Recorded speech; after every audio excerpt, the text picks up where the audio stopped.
Just done another interview with Wudijo this time around, talking about PoE2 and probably let's on some PoE1 stuff like they've done in all the other ones. Let's see what they got. I kind of glanced through the timeline, so I kind of know what they're talking about this time around. They're doing, but I'll just let them get into it.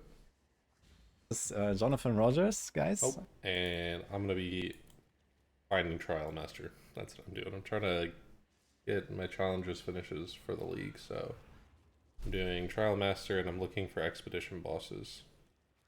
And then I'm almost done. Oh, and I'm farming Maven too. I need to see if I can get Maven done. Okay. And I am Wudijo. We have an interview. This is about Path of Exile 2. So, I mean, my main audience is mostly Diablo focused here. And, well, personally, I'm also very much looking forward to Path of Exile 2, like many of us here, I think. So, yeah, GGG reached out to me to have this interview. There have been some others in the past already. I have been listening and watching them, not all of them, but I've tried to get a good overview already of you know, what has been asked, you know, what is out there in terms of the information, also from the wiki. So I'm trying to not have too many duplicates in there. I prepared a list of questions. And yeah, Jonathan, if you want to introduce yourself as well, then you can say a few words. So my name's Jonathan Rogers, and I'm the game director on Path of Exile 2. So yeah, my job is basically organizing the chaos that is running a game. I wonder how much of this audience is going to be Diablo. I didn't really think about that. Kind of maybe a different theme that's going to be going on. Maybe comparing the games more in this or something. Game studio, and you know, like running a game, I should say. And you know, it's quite a task, but you know, we're getting somewhere, and I'd like to think that the game we're making is going to be pretty cool. Yeah, very much excited for that. So let's hop right into the interview. So I have a bunch of topics basically that I want to go through, like 10 or so topics with, like, you know, individual questions, but we can definitely keep it, you know, a bit back and forth as much as you know, also want to discuss stuff. Absolutely. And my first main topic that I have is endgame. Oh, damn it. I was going to, before you said So you have already, you know, talked a lot about this in other interviews. For example, you know, like what kind of league mechanics you're gonna try to bring over to Path of Exile 2. We heard about Delve. And I heard from, you know, some other people that I asked, for example, in preparation for this interview, like they might be a bit concerned that, for example, PoE2 will launch and there's not really enough like high-end stuff to do, for example, like, you know, like how far will the progression go on launch, for example. As far as I understand, all PoE leagues that are in right now with the stash that are going to be in PoE2. Because they said all those transfer over. Choking vapors. All those leagues will be in. It'll be a lot to do. Right. And if you have like any more insights on that. Yeah, so I guess there's two launches to talk about. So one would be going into the beta, you know, the early access period. And for that one, there certainly won't be as much content as Path of Exile 1 has at in-game. The plan is to basically, I mean, we're going to have certainly a few different things that you can do. There'll be the in-game map system. There'll be like, you know, like the progress to all of that. There'll also be like a few other things that you can do as well, kind of on the side, as well as like, you know, I don't want to, without spoiling too much, you know, there'll be various mechanics you can go through, but it certainly won't be as big as PoE1 at that point. But by the time we get to the end of early access and into the actual full release of the game, there will certainly be a very large amount of in-game content. Like, we definitely appreciate that you can't really launch an action RPG without having like a huge amount of in-game, like it's just mandatory. Yeah, we're very, very cognizant of that. And not only do you need, like, you know, to have like really big in-game fights to do, but you need a variety of different things that you can go between and do, like, you know, different types of parallel in-games as well. You know, there's a very big need for all of that stuff, so we just have to make sure that by the, like, I would not consider the game to be complete, you know, as far as entering into full release without having a lot of that stuff. Yeah, so No way, this happened again. Why does this keep happening?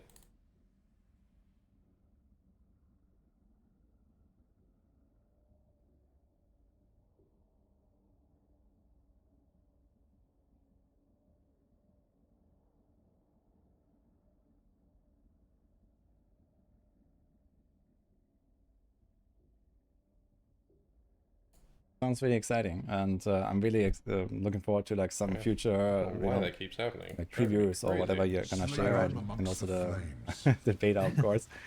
Can you also tell us about like, for example, pinnacle bosses? Is that also going to be part of the plan? There will absolutely be pinnacle bosses. We do have some plans already for what they will be. As I said, they're not going to be in the start of the early access period, The wind but they're definitely, inspires you know, as I said, at release we're going to have like a full-on. I mean, basically what you need to have in in-game is you need to have a storyline, right? Like you need to have a thing like, you know, previous like, you know, we had like, you know, like War for the Atlas and all these various sort of in-game storylines. You need to have something like that, I assume they're think, gonna do to make the in-game good. Like it's not quite as involved as like what a campaign storyline is, but there's certainly a storyline in in-game that you need to be able to sort of have to kind of, I think, drive that to make the pinnacle content interesting. So yeah, we absolutely have to have something like that, and that's definitely in the plan. Okay, cool. And can you also tell us about what is going to be like the plan for like the post-launch updates? So you're gonna have like a certain amount of content, and you just said, okay, it's going to be, you know, obviously a bit less than PoE1, which is like very saturated.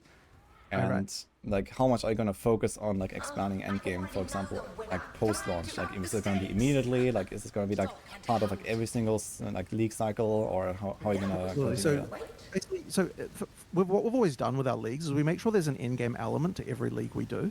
So generally speaking, in Path of Exile 1, and it will be the same in Path of Exile 2 as well, that there's like some, like the challenge of the league extends all the way to the end. And ideally, if we can, we try to have, like, you know, like effectively the reason why we have so many different parallel in-game things going on in Path of Exile 1 is because the league's expanded over time. So like not every league is necessarily as successful as every other in this department, but we really need to make sure that this is going to be the case going in PoE2. And so effectively, yes, there'll be in-game content all the time, and especially at the beginning, as we're doing more porting of PoE1 systems over into PoE2. I mean, this will be during the beta. We're doing a lot of this, by the way. You know, that in-game content, like even during the beta period, the That'd be in-game content really will expand weird. very significantly just during that. I mean, we're running up to the line here as far as like getting the game out into early access at the point where we can do it.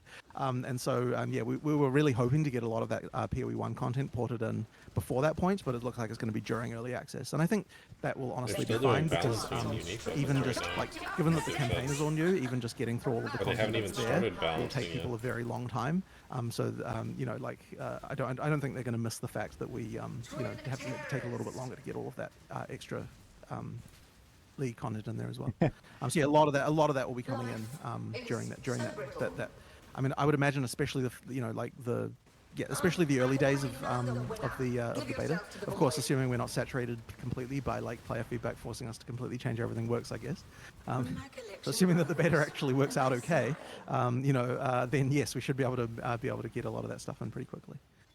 Okay. Yeah, I mean, you talked a lot about the beta already, and I'm sure there's gonna be a lot of stuff to do, but most of the players playing the beta are probably also the most like enthusiastic and the most experienced players, I imagine, because with the I think it's gonna you be can like sign everyone. up, and you know, I guess you're gonna invite some people as well yourselves. Mhm.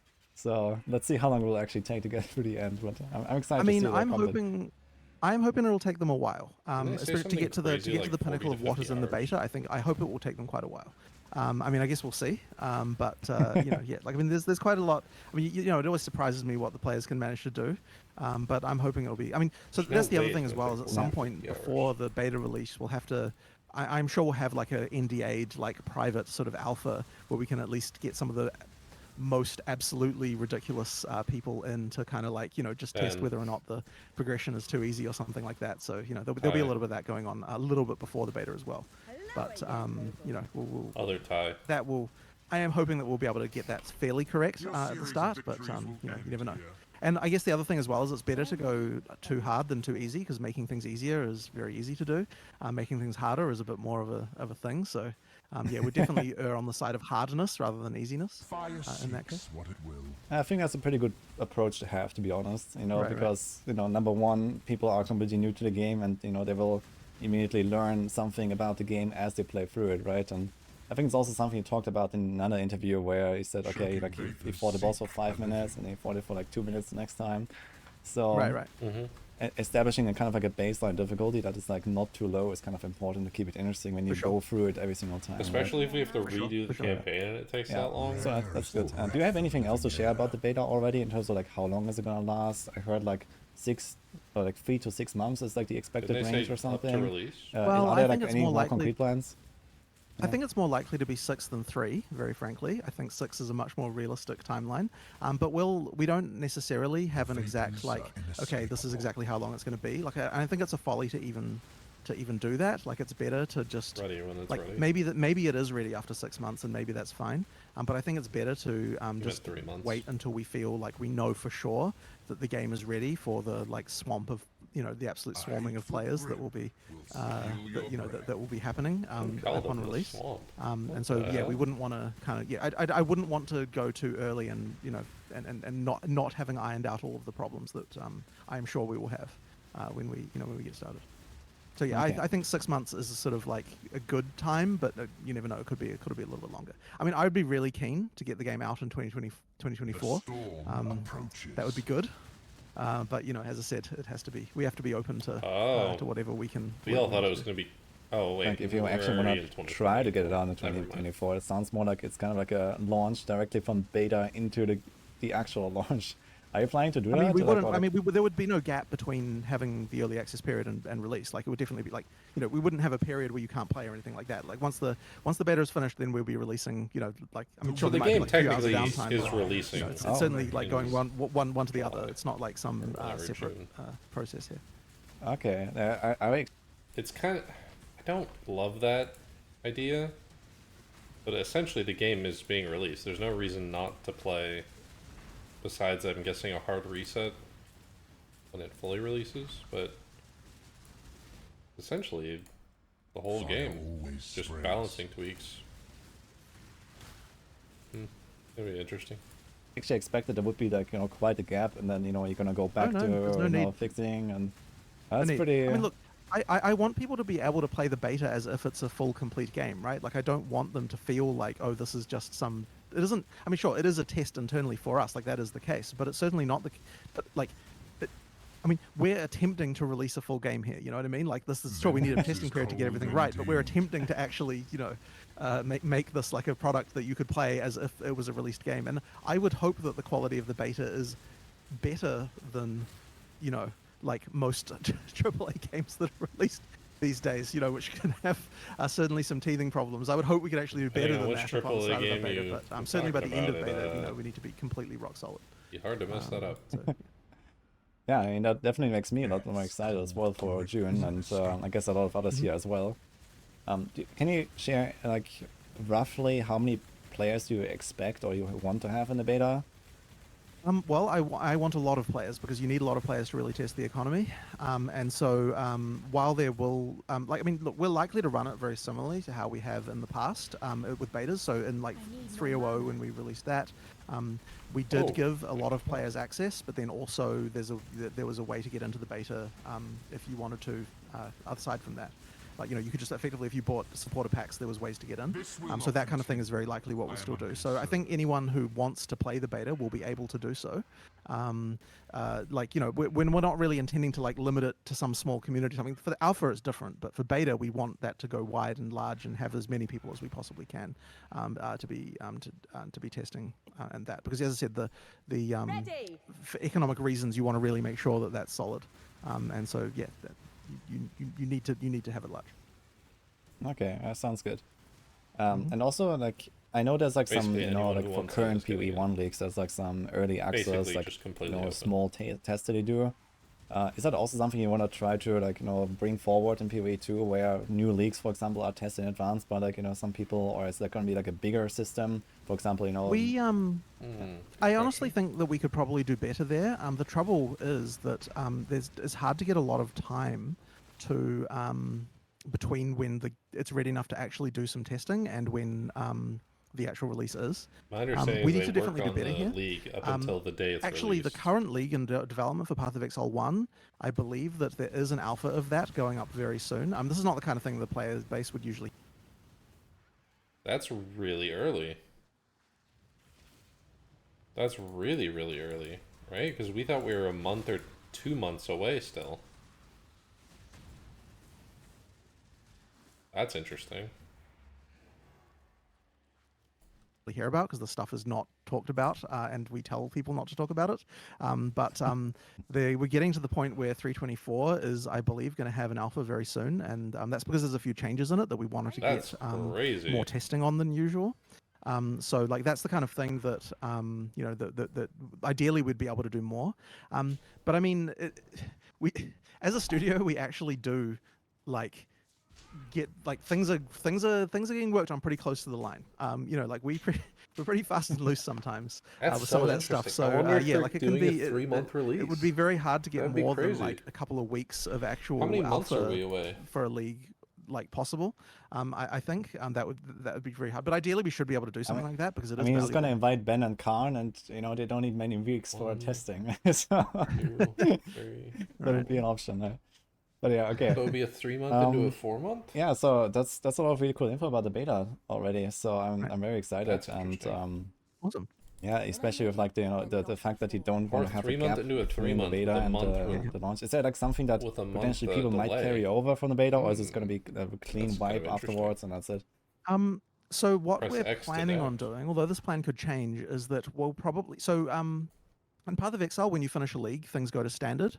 What we're considering doing here is having like a cordoned off like beta league that you can't create characters in later, but effectively just means that like you've got all the stuff, like all the items and stuff that you did during the beta would just kind of live in there, and Just you a could void keep playing league. that character if you want, but it's kind of like probably not going to be the main realm, and like we won't like have like we'll probably like take down ladders for it and all that other stuff, like you know, just it won't really be like it'll, but we don't want to really delete anything if we Just a don't have void to. league. Now that may be impossible, but I don't think it will be. I think we should be able to do that, and that will just mean that if you do play the beta and you, for whatever reason, you just want to like play on that same character again, then you'll be able to. I suspect you'll be able to do that. But the peril of that is going to be that during the beta period, we have to be unashamed about like changing how shit works. And that means that your character might not necessarily be actually really functional afterwards. You know, like it might be that it doesn't like kind of like, you know, the voided out combos you're skills doing and don't quite stuff. work the same way or whatever like Skill that. So I can't guarantee that those characters will actually be necessarily useful to you. But there's no real reason for us to delete that stuff if we don't have to. If it's not part of the main game economy, it can just kind of live where it is. So that's likely what we'll do. But as I said, we'll see how things actually look. There's probably going to be a few cases where we kind of do that process during the beta as well, like where we take all the characters and we want to have a fresh economy start within the beta. So we move all of the old beta characters into, you know, effectively beta standard or whatever you want to call it. And then so people can still play them if they want, but like the intention is that the feedback we want is from the new economy rather than the existing stuff. So anytime we make a change that's large enough that sort of needs that kind of thing, that's what He's we'll got have me to do. thinking about PoE1. And I'm sure we'll want to have at least 2 resets Happens during every beta. interview, but you know, we'll see about more. we And are then again.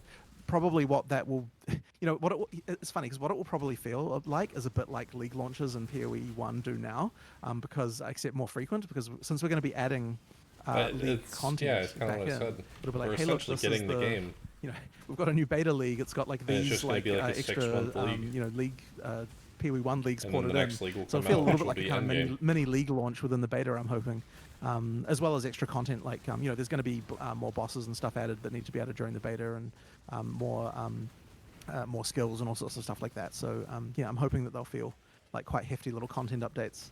And you know, it's funny, Yeah. the content during the beta will probably feel like it's coming thick and fast because we have a lot of content that was first pass complete, but wasn't probably not going to be quite ready for the beta. So there'll be a lot of bosses and skills and all sort of stuff that, like, you know, they kind of got somewhere, but they didn't get. They're not good. They're not probably going to be good enough to go in the beta. So there'll be quite a lot of stuff rolling out during that period.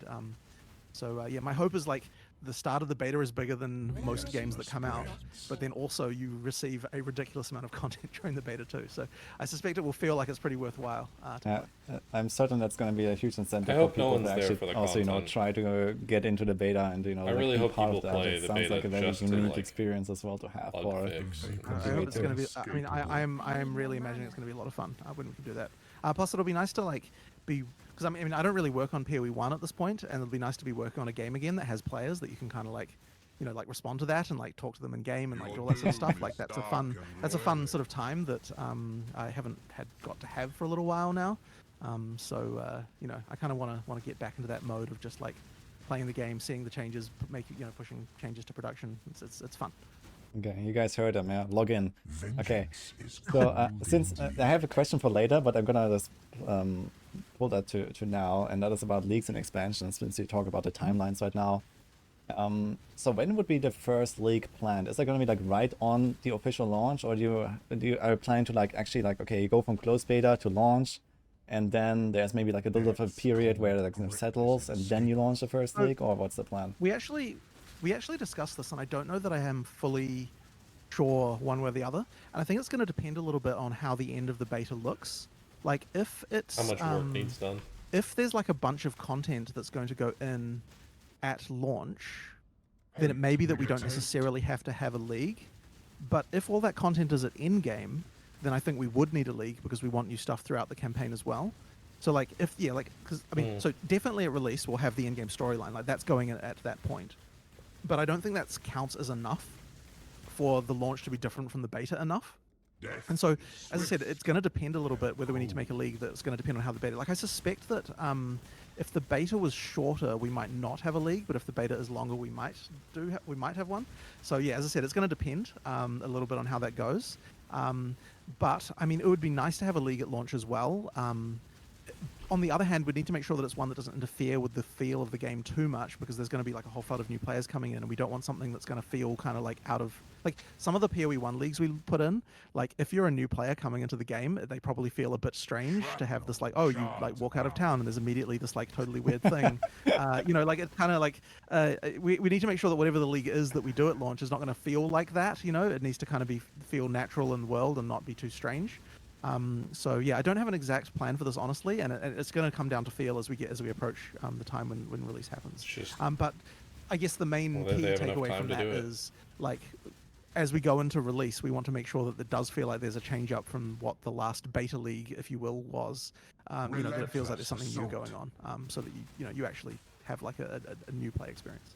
Okay, I mean, ultimately, I guess in terms of like the overall player base they're gonna have on launch, the beta player base is still relatively small, I think. So it probably won't I mean, matter sure, it'll be that smaller, much. but I hope it's not too small, right? Like I want, I do, and the thing is, I mean, and I think they're it's going to almost be hardcore everyone players, playing and we want to PoE. make sure they're It's gonna be having like a good time. 200K. So like we do care, Maybe a about little this. more. Like we care about It'll we probably care be like about the 200K. like.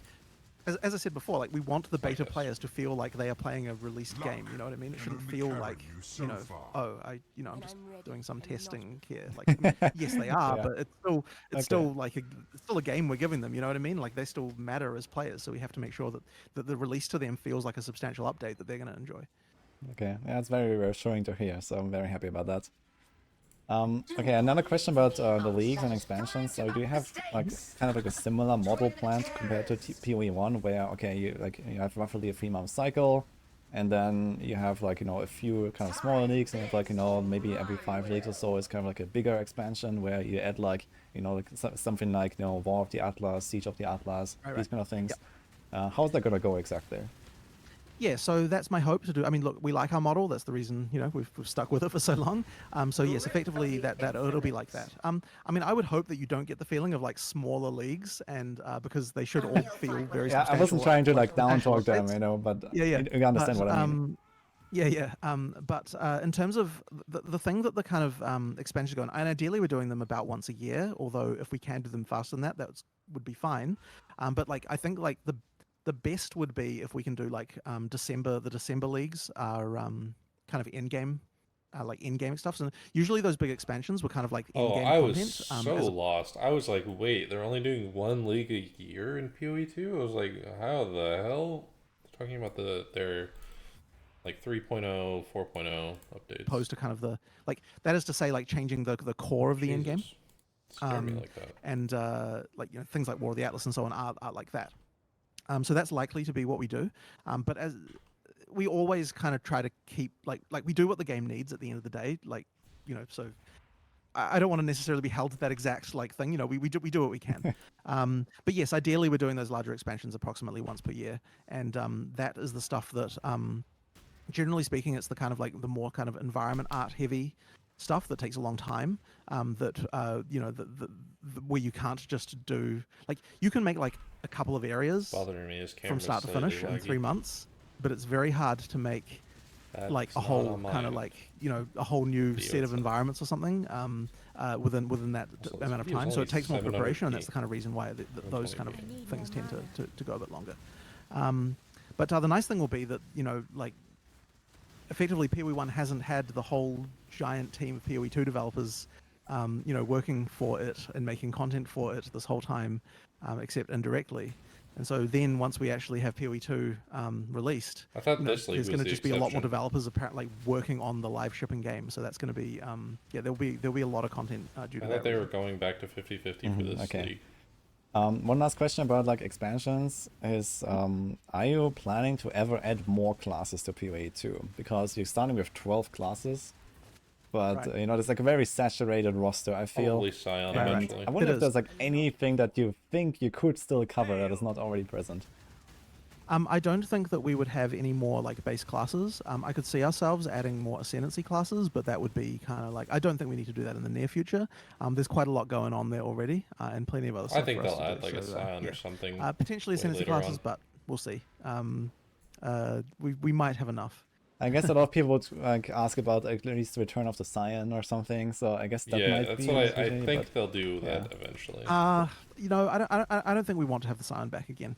Why not? I don't think well, but what it did, the Scion, was kind of force our hand in certain ways to do with how the center of the skill tree is. And we have to support paths that go through the center, and that kind of changed just the way that there's just all the stuff to considerations to do with how many points you need to allocate to get from one thing to the other.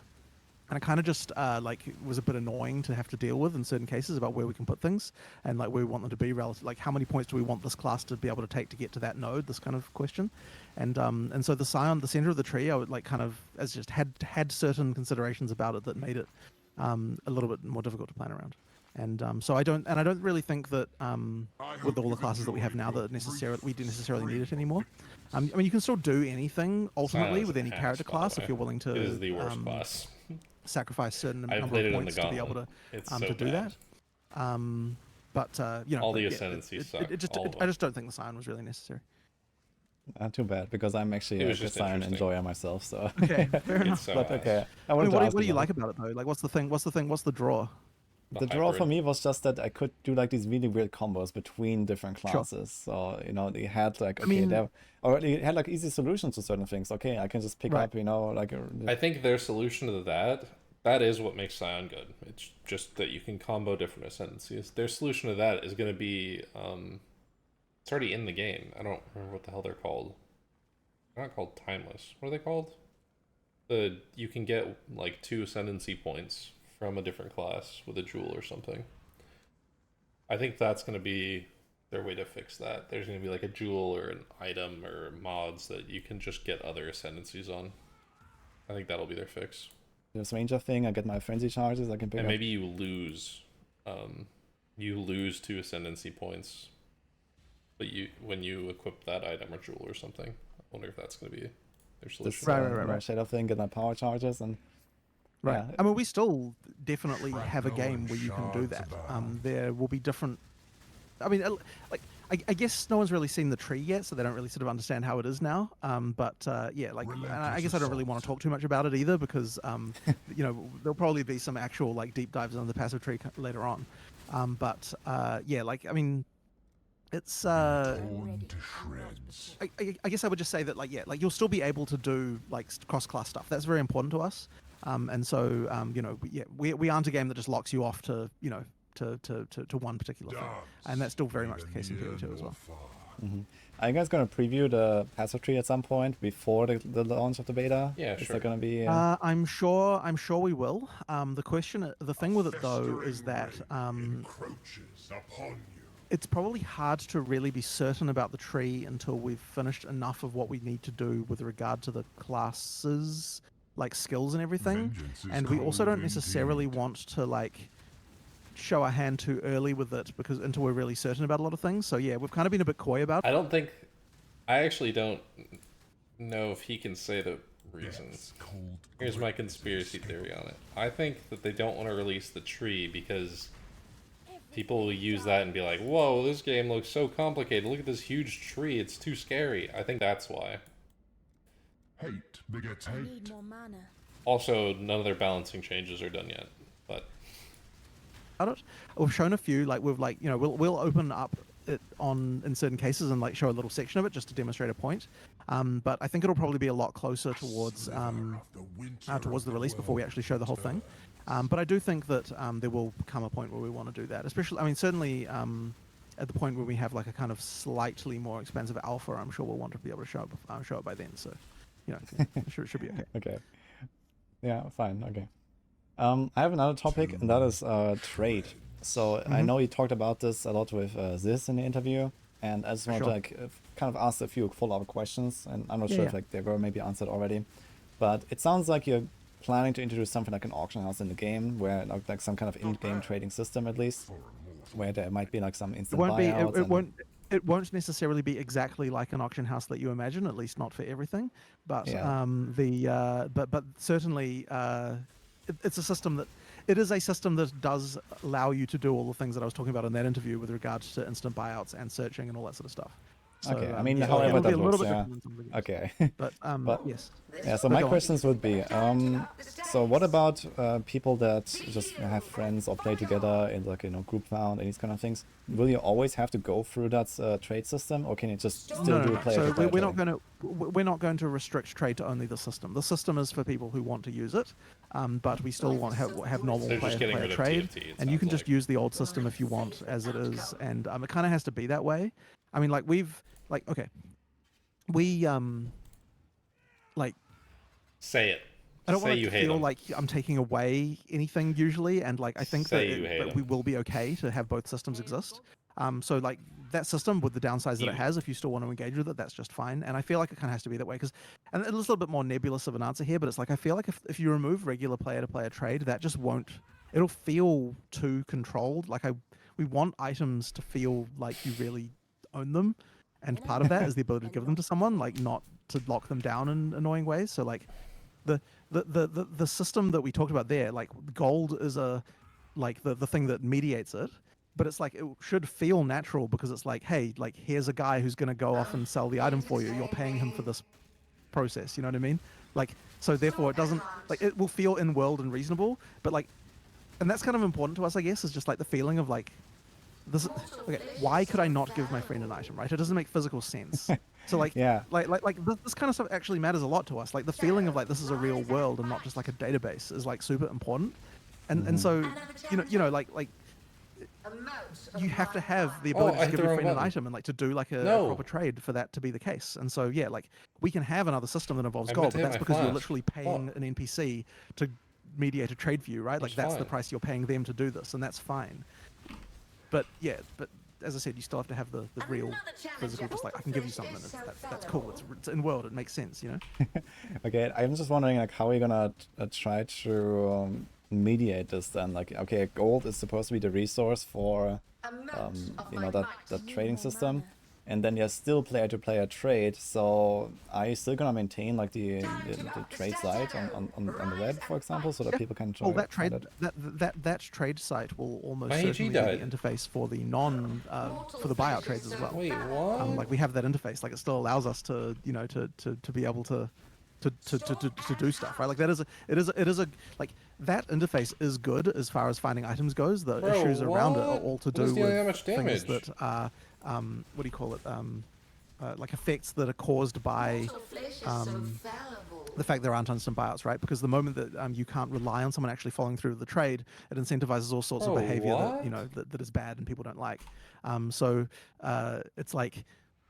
But there's nothing actually wrong with the way that you find items there. So I still like that kind of interface. And I think probably a lot of people are assuming that there'll be like an in-game, like you just search in-game. And we could do that. But it's actually a lot easier to make the kind of interface for finding items on in the web. So we'll probably still go with that. That isn't to say that we won't necessarily put an interface like that in the game eventually. But certainly to start out with, I don't see any reason why we can't just use that, the web interface for searching stuff and doing that kind of Okay, so if I understand this correctly, you're gonna have the gold system, like the trade system, tied to this website, and this is where people search items, and this is where you have the instant buyout. So how do you So prevent what it will people probably from just yeah? what it will probably be is like on the website, it's like you've got a tick box for like, do you want to see instant buyouts only? And if and that'll probably be checked by default. And then if you want to turn that off and see all the items that people list that aren't through that That's system so where there's no gold price for mediating them, then sure, go right ahead. And if you do want to turn that on so you can see the instant buyouts, then sure, which is what most players I suspect will want to do. So yeah, if you want to buy something instantly, you pay gold as well as the price the person listed. If you want to have to deal with someone with a physical trade, you don't want to pay the gold price, you go do that. You know what I mean? And we just have to make sure I see that now. Yeah. Yes. So we just have to make sure that we're effectively making the gold price such that it feels like a reasonable thing, and ideally we get the balance of this correctly, so that it kind of like most of the time you're not going to really want to bother with the other system. But I mean, the other thing I did say on that podcast as well is that trading for currency does need to be cheap through the system, because currency is something you trade all the time, and the other thing as well is that the system for currency may end up looking a little different than the system for other items, which I won't go too much into now, but currency has its own sort of unique things going on with it that means that we kind of need to do a little bit more, I think, to make that work well. Yeah, so anyway, I'm not going to talk too much more about that, but effectively currency versus non-currency probably needs to be a little bit different. And in particular for currency, I don't want you to have to go to a website to do that. You should be able to just do currency straight in game without having to do anything. Because once again, there's not like some big search interface you need for currency, right? You just pick what currency item you want.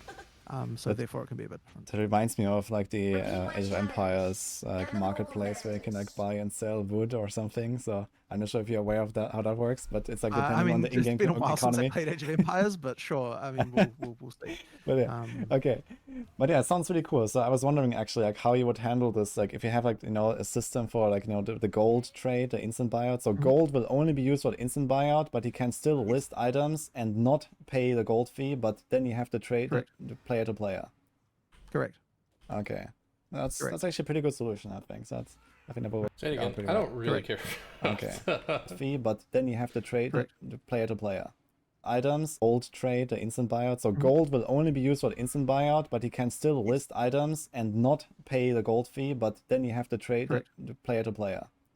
Correct. Okay. Okay, that's actually a pretty good solution, I think. So I think that will work out pretty well. Okay. Interesting. Yeah. Last question related to that topic is what about Wait, so I thought that you weren't going to be dropping gold in endgame, but if you're going to use gold to be listing things on the markets, that means you are dropping gold, so gold is just going to be all over our screens in endgame. Unless it's instant pickup. And then it's going to be filling our inventory because it only stacks to like 2K or something it showed. That's weird. SSF. Do you have any plans for like making SSF like more accessible, making like SSF only features or something like that? For example, currently like Last Epoch has previewed their faction system. I'm sure you know about it. And I think that is actually a really good way of incentivizing and also just like rewarding SSF play in some way where, okay, there could be like this, feeling of accomplishment. Okay, I did everything on my own and all that. But I guess especially as the game matures, there's more stuff to do. Having this kind of target farming options are really useful. So if you have anything to share. Well, I guess it comes down to the goal of SSF. Like you talk about incentivizing SSF, and I guess the question is do we want to incentivize SSF? Yes. Like what's the reason for doing that? Because we are superior. Because I think that our goal here is to provide a game mode that certain people will enjoy, but our goal is not necessarily that everyone should have to enjoy that. You know what I mean? Like, yes, you have to enjoy SSF. Have to. Guess I would say that like that isn't necessarily a thing that I'm too worried about. So long as you look at the regular league and you're like, I do want to play that. You know what I mean? So like, it becomes a problem at the point where you're like, there's no mode for me. but I don't necessarily think we have to be saying that, you know, oh, like we have to make SSF good for everyone, right? Like I don't necessarily have the goal of everyone Yeah, wants that's to play not SSF. exactly what I so- meant. You know, I don't want Yeah. everyone to play as I know, I do know what you're saying, but I guess I do see that as relevant because what I'm saying is that to me, if we made it so that SSF had systems whereby you got extra rewards like that were different from the base game, I guess that there's a lot of people who would see that as something that they wouldn't feel happy about. And you can argue, sure, you can have other modes, right? You can have like more things. You can Why have do you SSF care with about what other bonuses and people are SSF doing? without them, and so on. Like you could do things like that. But I don't know that I don't know that I really want to get into it. I think that I don't know if this is how all SSF players feel, but it feels shitty when there's clearly balance changes that are affecting us negatively because people abuse trade.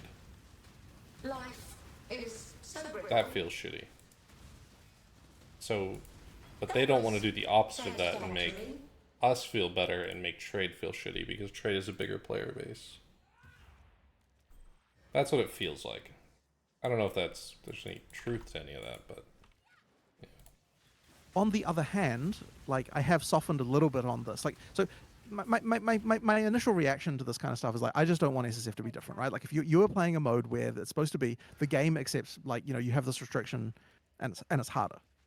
On the other hand, you could argue that and like there's another element to that, which is that we don't want to make it so that you play SSF and then like until you've got enough stuff and then you switch to Trade League after that or something like that. Like this Yeah. I think would be bad. I'd be And, okay the with reason why we voiding can it. allow migration right now is because of the fact that there's no advantage to playing SSF, right? Like it would be exactly the same if you just played non-SSF without trading with anyone and then decided to trade later. So that means SSF, the sanctity of SSF is kind of like the ability to migrate it is fine. If we did have bonuses in SSF, that would mean that, and I believe what they do in Last Epoch is they don't allow the kind of the universe of items to ever like Yeah, exactly. if you know what I mean, You like can't they have mix them, SSF items exactly, and they've yeah. got non-SSF items, and you can't like they're not exchangeable, right? Yes. So That would be good. they solve that problem that way. But I don't believe that exactly means that you can exactly migrate something. And there's still something like I still worry in that situation that it's still going to be the right answer is going to be level an SSF and then change over to non-SSF for not leveling. Even when the items are not portable, you still have the like a character that effectively is. I see what And I you wouldn't mean. want that to be the solution. Conspires with the So flames. effectively, if we were to add an void league. advantage in SSF, I mean, you'd have to make it so that You're voided then it was if not you movable back to standard again. And Yeah. I guess you could do that once again. Like there's things we could do here.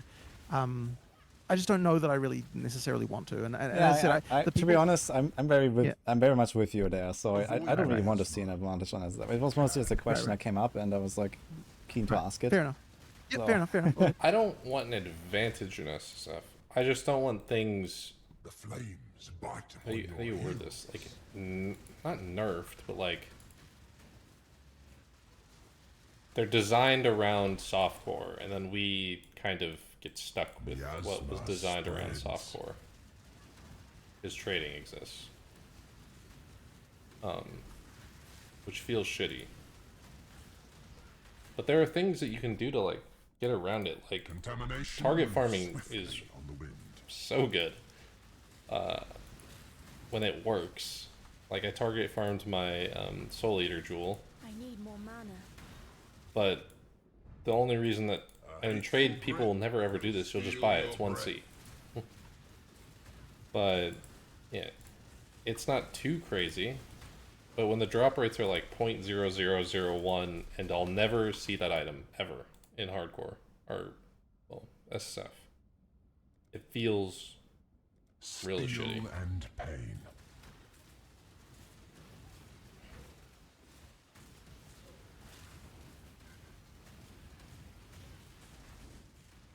Why am I getting no mana? I personally like in SSF enjoy it the way it is, and Right, right. I also Okay. enjoy the trade for what it is. Approaches. So Yeah. you know, I think a lot Fair of the points you make are good and they make sense to most people. sure. So. Okay. Okay. Yeah. Yeah, I probably was rambling on a bit much there. Yeah. All right, let's move on. I have a few other topics that I want to go through. Them. Next big topic would be quality of life features.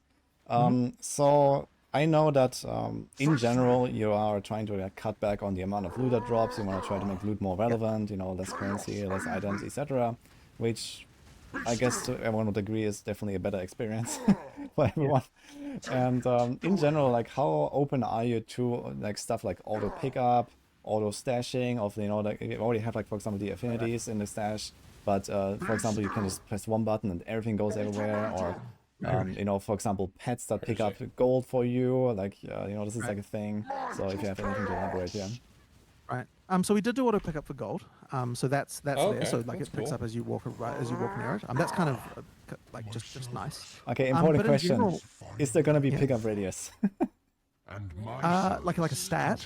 Yeah, or you know, something that you can make to include. I don't. I mean, I'm not going to say never, but like, it's not something that I immediately am like, oh yeah, we should add that. Like, I don't think I want a stat for that really.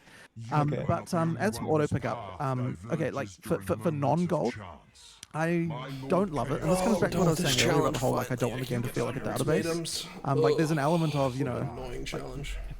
pick stuff up and so on. You know, like auto stashing is something where okay, so the tab affinity system does get a lot of that going, and that was about as far as I was able to push Chris as far as auto stashing is concerned. Like he's very much in the camp of that, No. of like not wanting to make it Yeah. too easy. So auto stashing was my way of making it so that you can kind of make that easier without having to necessarily get to the point where it's literally just a button and everything happens. So I don't know that I'm that keen to go that far, but honestly, like how much further do you need to go? Like if you Such at a some weird point item. it's like you should have to at least click once to stash an item. I feel like it is actually okay.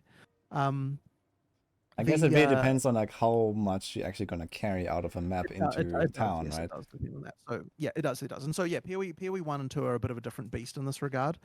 Since you know, like at the point where PoE 1 is now, it's like there is really ridiculous amounts of stuff, and it's Yeah. kind of it's kind of gone a little bit beyond They the pale, curved it by especially in turning the shards last league, into stacks, and which I worry there's going to be a bit of a stacks into big hangover for, stacks. because They need to since do another the, pass through like that again. since the league mechanic won't be in the next league, you know, it'll be different. There's definitely going to be a bit of a hangover as far as amount of item drops goes. You know, like it'll feel like a lot less than it was in the last league due to all the I'm wisps. okay with that.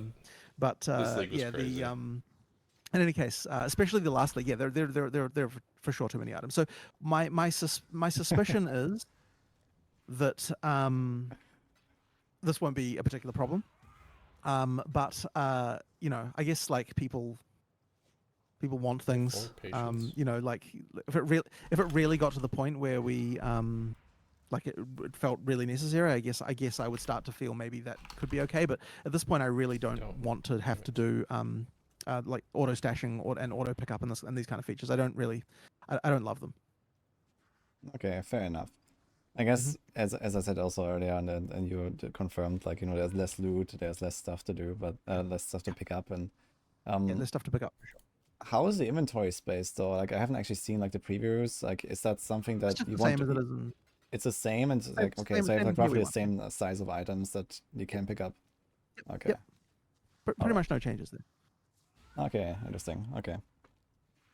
Yeah, one topic that is Just another thing, by the way, like, because what I suspect you're getting at there is like, are we going to move to one slot items like a lot of other games have? And that's a thing that I really hate. Just by the way, like one slot items, I just like they seem It's super the ultra weight lame of to the me. items. I mean, it literally just comes down to one of those game feel things of like I want feel. like Yeah. the art to like reflect the size of the actual item, and like, you know, making an armor cool, like part of that is having a big icon for it versus like a small one, and it's just things like that, right? Like it's just one of those things that I am personally a fan of the inventory Tetris, even though I know some people maybe not. Maybe I mean, myself included, actually. Like, I also, you know, I like the more like realistic feel, I guess, the more RPG feel that you get from that, so to say. Yep. So that's definitely important, I feel. So that's cool. Mhm. Okay. I think you talked about loot filters in an interview as well, but I wasn't really 100% sure about the conclusions there. So we're not gonna see any in-game loot filters. Is that correct? I mean, we have in-game loot filters in the sense that the game interprets the loot file and parse it just like in PoE 1. Like it's there. It's just that what we don't have is the like what some people were asking for is like an in-game interface for customizing it. Yeah, that's what I meant. Which I was kind of the opinion that like that a website can probably just do better. I don't really, and it's also like if the game is like got a UI for customizing loot filters in game, it kind of feels like you're saying that the game is telling you, well, you should have a loot filter, which I'm really hoping is not the case. I mean, people want them and they can use them, and we're fine to support them, but I don't think that it necessarily should be the case that the game is like, okay, yeah, you're going to need a loot filter to play this thing. It's not something that I believe should be necessary if we're doing our job correctly. I think that's a very optimistic outlook, but it might be. Okay. But I am still of the opinion though, like, it's better for me to provide an interface, and then like for something like this, which is so like, if you're talking about something where the players want to really customize something, like if you're talking about player customization, I actually think the players do a better job of creating interfaces for that stuff than we would. I mean, which isn't to say we couldn't just make an in-game interface that's worth. Didn't they try to buy? Was it Filter Blade or was it POB, or it was one of the two, and they wanted him to come work for them. I think it was Filter Blade, and he declined because he didn't want to move.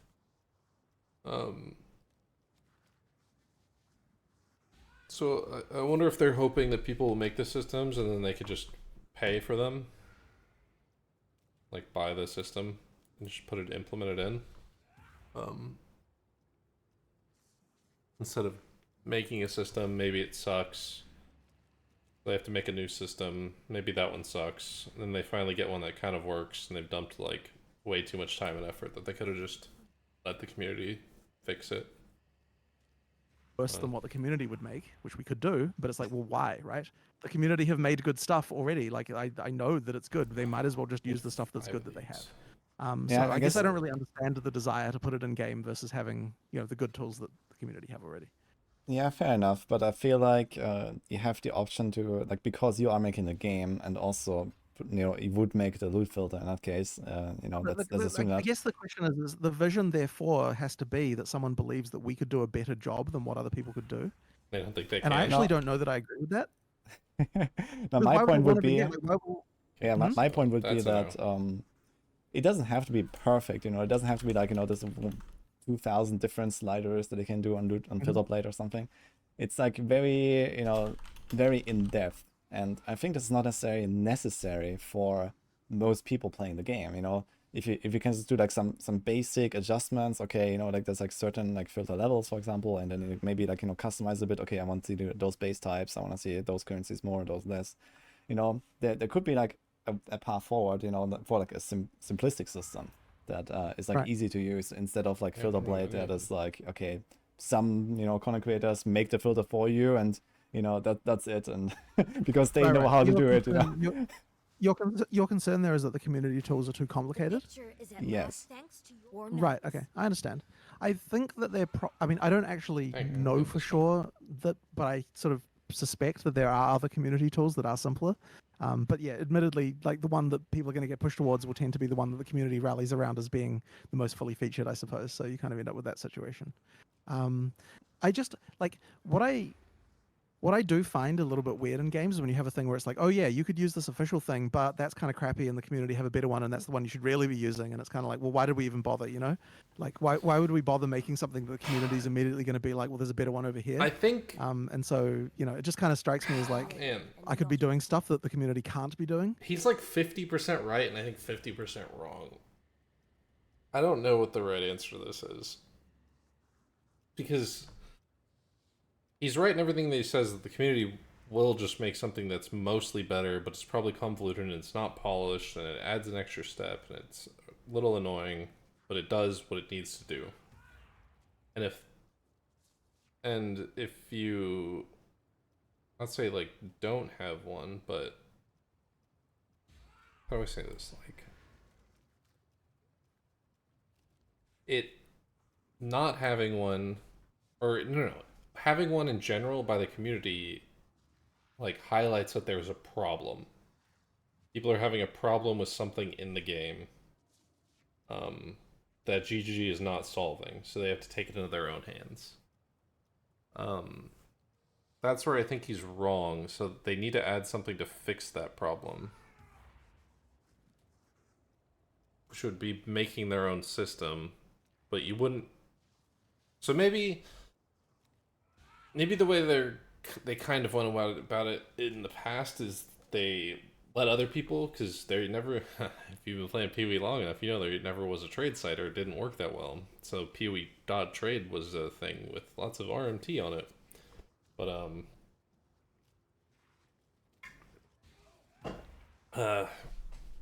they waited until the community made a tool, and then they waited for people to complain about that tool to do it, to make their own website. And the website works fine.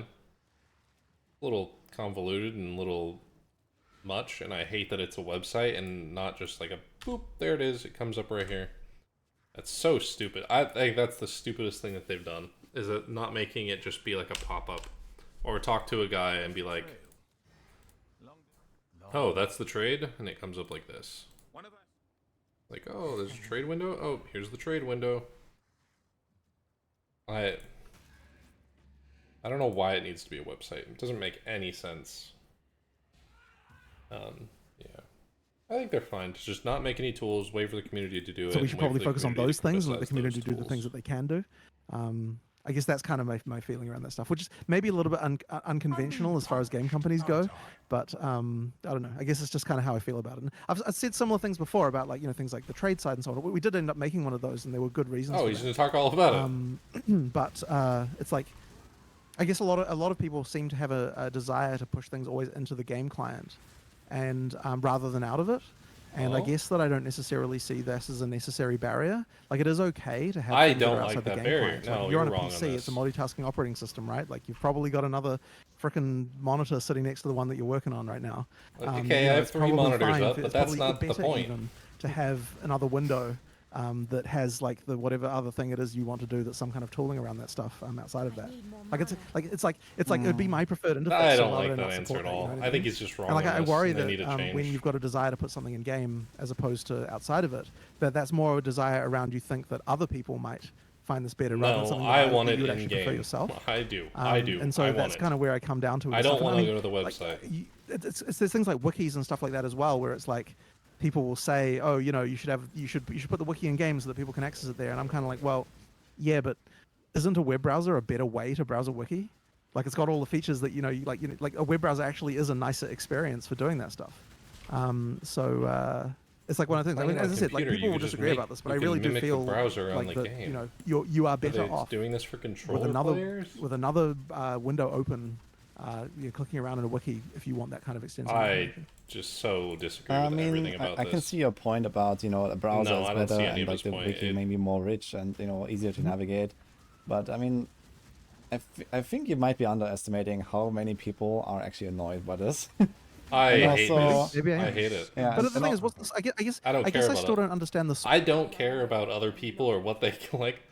I don't like it. I don't like that I have to go to the website to do anything. I don't want to go to a website. I don't care.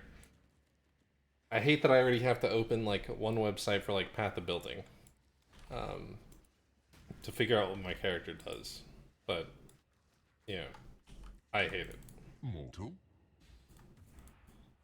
Source of the annoyance. Like, what's the core of the issue that they're actually looking at here? Because I mean, I legitimately want to understand it. Like, what is Okay, the issue for me is that I have to stop. I have to leave the game. I have to stop the game. I have to go to town or any pause area. Basically, minimize the game. Wait, there's even another issue. To start off, how do you know that there's a trade website? If you opened PoE for the first time in PoE2, how would you know that there's a trade website? How would you know to trade with someone? I'm trying to think, how did I first learn about trading? I probably just Googled it. I was like, how do you trade in this game? And I Googled how to trade in the game. I think that's how I found PoE trade.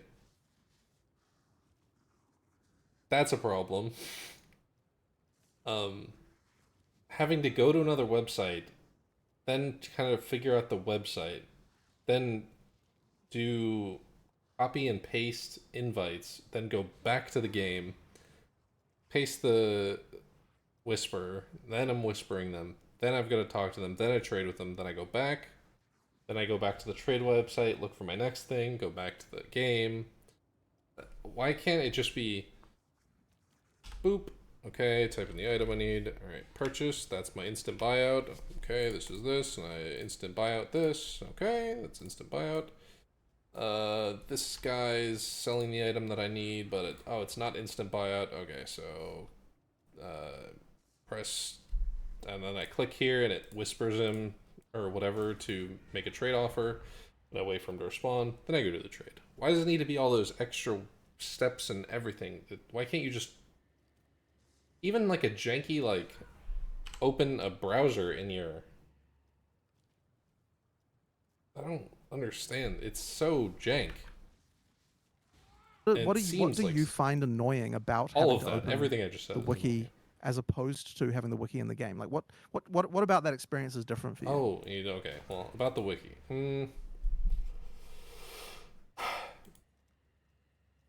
So we have this help menu, but it helps you up to a certain point. I think. Well, what do I use the wiki for? I think the only thing I use the wiki for. Yeah, I think the only thing I ever use the wiki for is to see where something drops. Is there any other time that I use the wiki? Oh, and maybe see a damage type that a boss does. Oh, and then he's... Oh, no, it doesn't. I thought it said Path of Exile wiki here. So, the reason I'm fine with the wiki is because you kind of teach us everything here. But maybe you need... What game is it? Is it WoW? Is it WoW that shows you all, like, the boss stuff? Maybe that's all they would need to add. Is just... If you've ever found an item... Like, let's say you're in div cards. If I've ever found one and it's here, I can find out where it dropped from. And this will still be like a question mark. I haven't discovered it yet. And then I could look up where it drops. Or once I've killed the boss, it shows up with like its damage numbers and stuff. Or not numbers, like maybe like it deals fire damage or something like that. I think that's the only thing from the wiki that I would like added to this.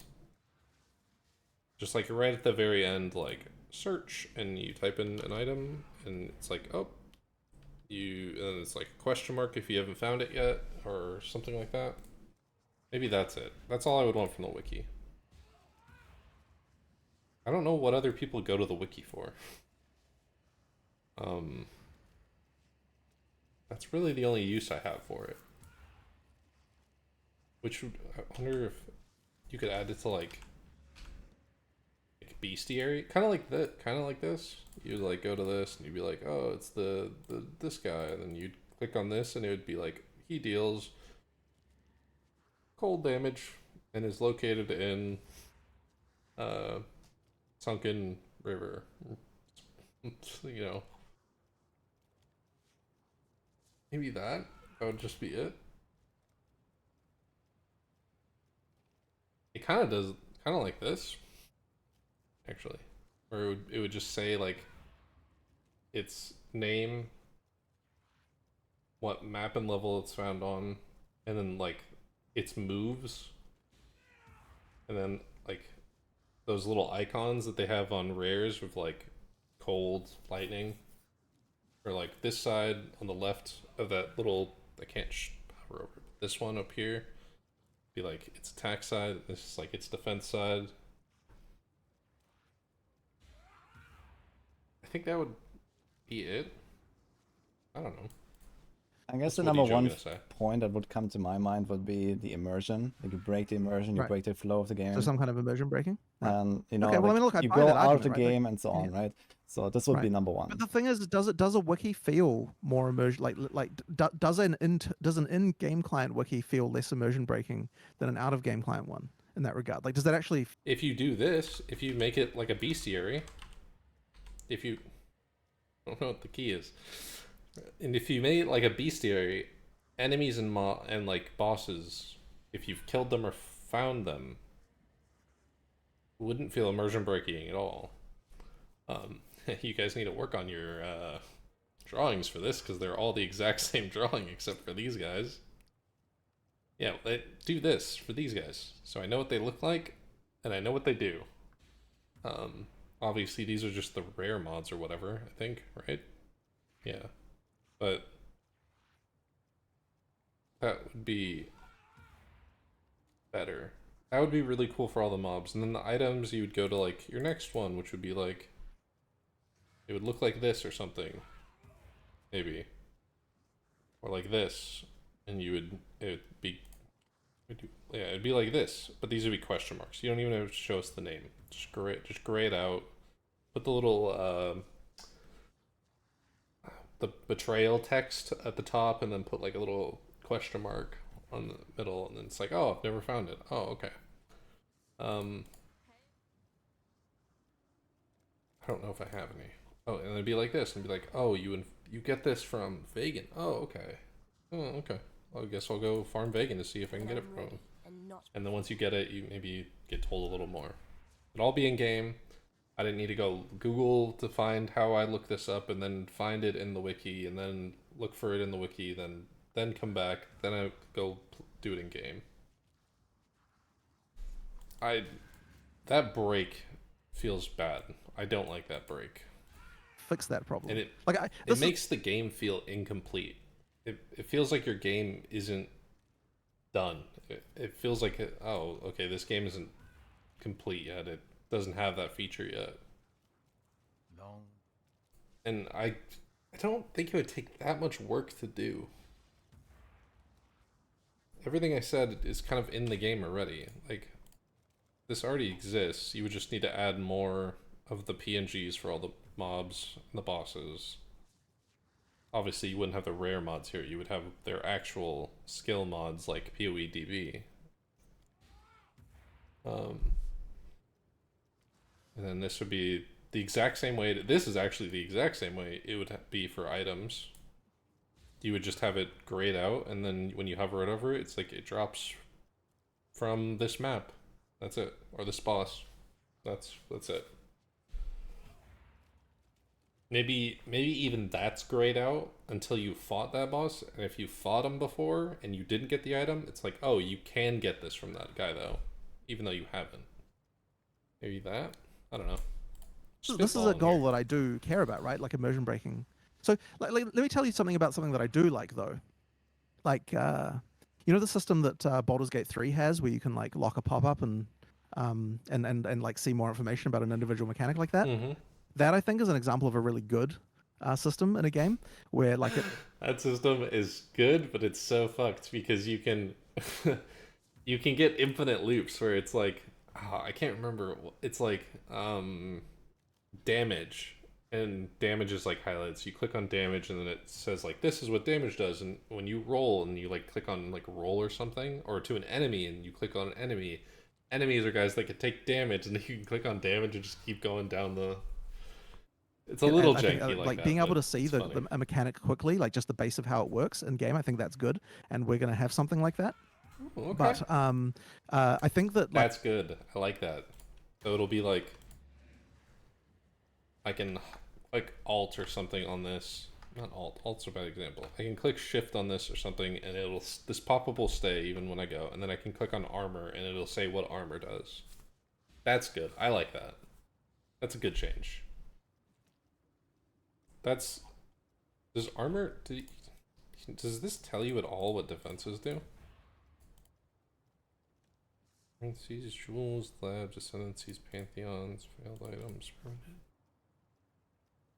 Helpful tips, filtering, hybrid mods. If you ever need help, don't be afraid to ask.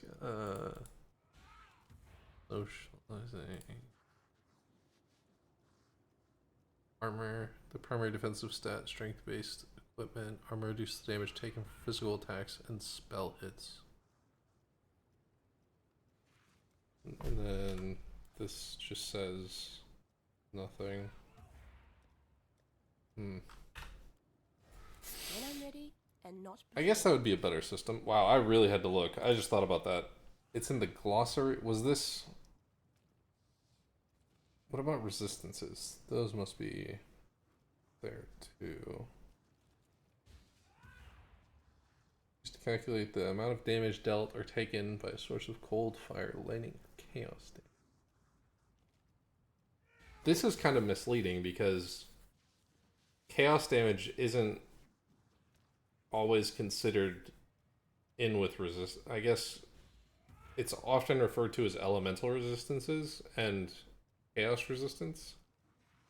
So if you got something that said like all res, you might think you're getting chaos initially. Why is Sarn in here? Why does anybody care about this? Alright, that's fine. You can have that in there. Yeah. Like the kind of wiki page where it's like, okay, here's like the millionth degree of how Ignite works, and like here's every unique that's relevant to Ignite, and like all of that kind of stuff. You know, like I think that that's We where I'm don't kind need of like, that. I don't know that opening that in the game client versus opening that okay. in an external Yeah. browser Okay, I is don't necessarily need that. changing anything about your immersion. You know? It depends a bit on like what you're gonna put in that wiki as well. Of course, Yeah, you know, for sure, for sure. I wouldn't expect like a full list of like every single unique that works with an Ignite here or Sure, something sure, like that. sure. So this Sure. is something that is, you know, That's for- the community research. That's for people to do like build guides for, and like that's for the actual wiki. What that's for, like the big wiki with everything in it. We just need something smaller that works. That I don't even have to think about checking the wiki. Like, what damage does Vortex do? And there'll be a little lightning symbol next to the Cortex boss. I'll be like, oh, okay, he deals lightning. Okay. And that's it. So I don't have to go like look it up at all. It could just be a little thing like right there. And maybe it's like kind of what he said, like I don't have any Cortexes. Bad example. But I need. No, I don't. Damn it. So maybe it would be like you hold shift and then it's like contains totems, and like you'd click on totems and you could see something good example of one.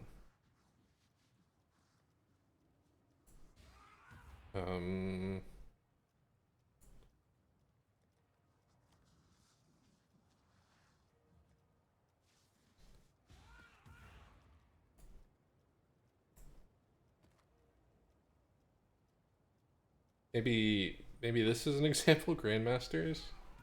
You'd like click on it and then you'd click on damage scaling and then they would tell you like what damage scaling is. Can't think of a good one. Oh, I guess these would be like a decent. I guess they kind of try to do it with color coding. Tells you like this deals poison, this deals cold. This deals lightning though. And this deals just physical. This is lightning. These are all the same color. Chimera deals physical. Hydra is green but deals cold. Phoenix is orange and deals fire, and Minotaur deals just physical, which is also like orangish brown. Maybe just in that way, like you color the maps or something in the way that they deal damage. Maybe that could be a workaround or something. Resource clearly. I don't know. You know, there's like more Yeah, like guide sure. territory. Those ideas But, might be bad. for I'm just example, like spitballing just here, but how does Ignite work? You know, how does Yeah, no, Stem I work? agree, and These I kind of actually do things. agree with that. I actually do agree with that, and we are going to have a system for helping that's good. users with that kind of stuff, right? Like if an item mentions Ignite, you're going to be able to. There's a way to pop open a little box about what Probably Ignite gonna be is the and how it same works. button. Like we are going to do that. But trying to think of what as I button it said, was. like Was it and I caps think lock? that is fine and good, right? Was Like it there are alt? reasons to integrate something like that. One of these. But I wouldn't over quite say that it extends to the degree that I would call that a wiki as such, because it's more about like tooltips about how individual mechanics work. And what it allows us especially to get rid of, which I don't like, is the way that when you there's quite a lot of extra. Okay, couple of things actually. There are some stats that are described like ultra annoyingly long in ways that make items look bad, and I would rather have the ability to pop open an extra box to explain how a stat works rather than have to have it inline in the stat in some cases. Especially for fixed properties of those stats that are kind of the same. Like it's nice to just like give something a simple description and then be able to pop open like extra information in another box about that. And there's also some cases we've got like gray help text, which only pops open when you press the modifier key to show extra information. And once again, it would be nicer rather than showing that in the item box to be able to show that like, you know, in a pop-up that you can open selectively, like with like a link there. Like this is kind of stuff I like to be able to do. So there's definitely be a lot more help in game in that respect, in that way.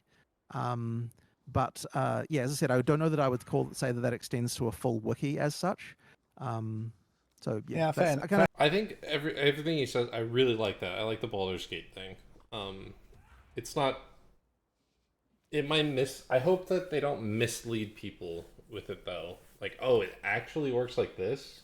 Like armor doesn't actually reduce damage taken like flatly. It's actually like a depreciating curve as you get more and more of it.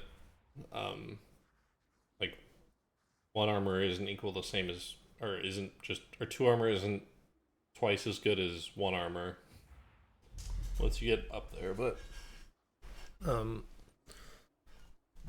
because that's kind of how resistances work, but not the way that evasion or armor work. Like evasion, you would think, oh, he has a chance to hit me and a chance not to hit me, but isn't that not how it works? God, I might be wrong here, and I might be totally wrong here. Evasion rolls a chance for them to hit you, and every time that they miss, the chance of them hitting you gets greater until they eventually hit you and then it resets. I believe that's how it works. I never play evasion builds ever. Even though I have Grace on. But pure evasion. Yeah, I think that's how it works. Anyways, the whole point, I think they should go one extra step further, and they should like ask the community. I don't know how they need to find a way to poll the community, like through their website or something, on or in the beta, like a little poll thing comes up here, and it'd be like, what is your most used reason for going to the wiki? And it'd be like, looking for items, looking for drop rates, looking at bosses, and then like take like the top 2 or 3 and add those into their system. But yeah, they don't need to add like what items do ignite, what changes, like all the patch changes to it. They don't need to do like what's else on the wiki? Like references to other items. They don't need to do like the vendor recipes or the div card recipes for it. Any of that stuff.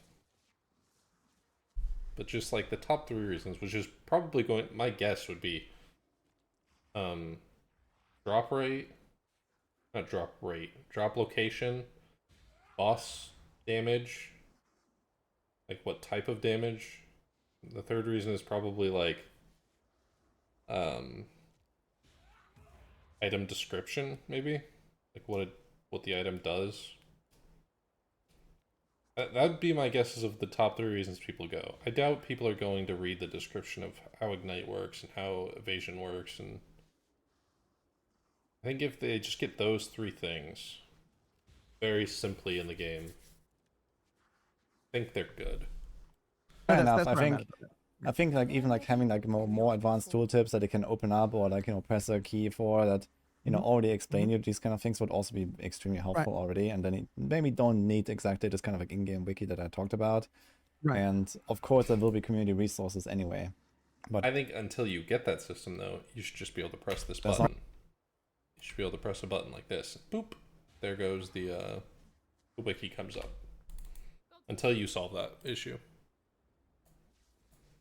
By the game itself, so that you can actually like, you know, figure stuff out. That is important. In PoE1. That is important, and I also would say that I would want to make sure that there aren't any mechanics that the game completely doesn't explain anywhere. Like, I do agree that you want every mechanic, like, okay, we don't need to... Is there any mechanics in the game that aren't explained at all? Rogue Exiles explained it all.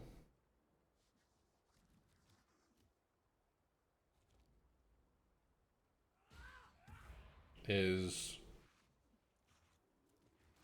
Beyond explained it all?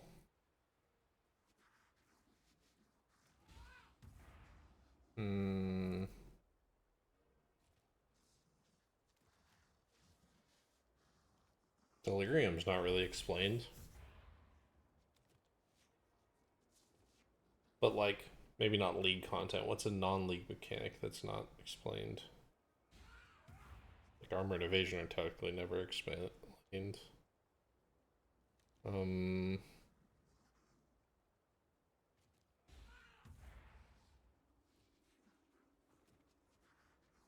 I like they fixed this that was never explained, is that showing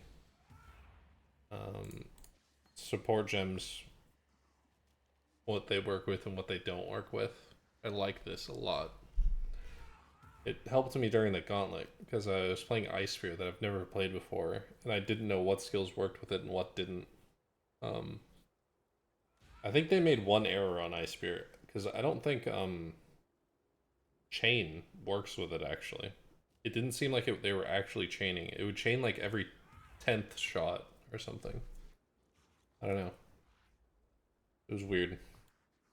Something was weird about it. It was like it would pierce and sometimes chain, even though it shouldn't have when it pierced or something. I don't know. It was really weird. To explain interactions or like the fact that other things exist. But I don't want it to be the case that like, you know, here is just a thing that you would have to open a wiki to be able to find out at all, right? Like there should be a thing that explains the basic information about how energy shield works. Like what is the base recharge delay of energy shield? There should be somewhere that says that. Holy you know? shit, I don't know that answer. Let me think. Goes down. Like 3 seconds? Is that the Like base? things like that. And so yes, I agree that stuff needs to be in the game, right? It has to be stuff like that. Yes. But at the same time, anything where it's like collation, I guess that's a different story for me, where it's like a larger like here's like, and especially like something where it's like here are the repercussions of the way this works. I don't know that we should be in the business of explaining that either. Like as in like because Ignite like okay, we can explain here's how Ignite works, but we don't want to be like because Ignite works this way, here are some other things that are going to work well with it. You know what I mean? Like I don't think we should be going that Yeah, far. no, it doesn't, Like, it doesn't have to be really that way at heavy all. This is into something for the that. player to figure out. You know, this is something Right, where for sure. you know this is the Or fun to of Google making it, a right? build, right? Yeah. Or to Google it. That's Yeah, fine. they don't. Yeah. Okay. Yeah. Or come 2 to seconds? to I said a 3. guide I have website no or something, idea. right? So this also Sure, works. sure. Yeah, okay, it sounds nice, and I'm really excited to see how this is actually going to look in game with the especially the advanced tooltips and so on. I think that's a good I step. think I think that's a work good out really step well if you forward. do a good job at that. Right. So let's hope. Well, out of interest, how did you feel about the bottle? Sorry, how do you feel about it? Give the order. I think we had a lag here. Sorry. I was going to say, out of interest, Yeah. how did you feel about the Baldur's Gate 3 system as Well, if you played that? I've actually not played. I've actually Oh seen a bit of my Baldur's Gate. I have not God. played it. Get but this I, guy yeah. off the cast. Oh, good. I Get him get off. what you mean. So Yeah, you yeah, know, I think that if you do it the way that I imagine, it will be fine. So Sure. All good. okay. There was one other point that actually came up in The chat, system's which is good. nearby. I'll answer it for him. The system's good. It does mostly what it does. It doesn't tell you completely how things work, just a general idea. And it's a little janky and you can get caught in endless loops and wanting to know one more thing, but you get linked back to the original thing, and it only having 3 boxes open at a time was a little annoying or something. Or mostly okay though. Mostly good. God, So would you actually I want to play Baldur's Gate 3 so fucking bad right now. I want to do the hardcore deathless challenge to get that dice. Oh, I want to do it so bad. So they're I'm doing giving it us after a I more get this clear challenge, way I'm of gonna do like it. showing the radius in game. For example, like through those extra tooltips, like imagine you hold down a button and you actually see like a circle around yourself that it has like a little marker that okay, this is this effect or something. I think that would be something very much appreciated. I hadn't considered that exactly, but it is an I thought interesting they talked idea. about So that. I'll bring it up with our UX guys. They've talked about this I certainly before. wouldn't want it He to be just something you doesn't could just show all remember the it. time because that sort of feels a bit annoying to me. But I do sort of understand that you might want to be able to see some information about Yeah, that kind of look at stuff. these. So Holy shit. I'll have a think about that, and it sounds like something Fascinating. interesting to me. So yeah, we'll discuss that. Yeah. Yeah, that They've seems, talked yeah, about I that think that before, would be though. very much I think it was appreciated. an You know. Exile. I know that PoE1 has done a change, and like most things are like In actually metrays in numbers now. So Oh, it's just they're like meters or metrays. something. But Yes, that doesn't we- necessarily tell anyone anything if you don't know how far is a meter in game, right, or something. So I guess so. I mean, I guess the hope there was at least gives you a sense of like broadly, It's better. It's like in a better. kind of relatively much familiar better. unit, like what kind of, I mean, people are approximately 1.8 meters tall, right? Like you kind of have like a vague feeling of like in game what sort of that is. But I do agree that being able to have some visualization for that might be kind of useful. Yeah, I'll think about how that could potentially work. It is interesting to me. okay, cool. All right.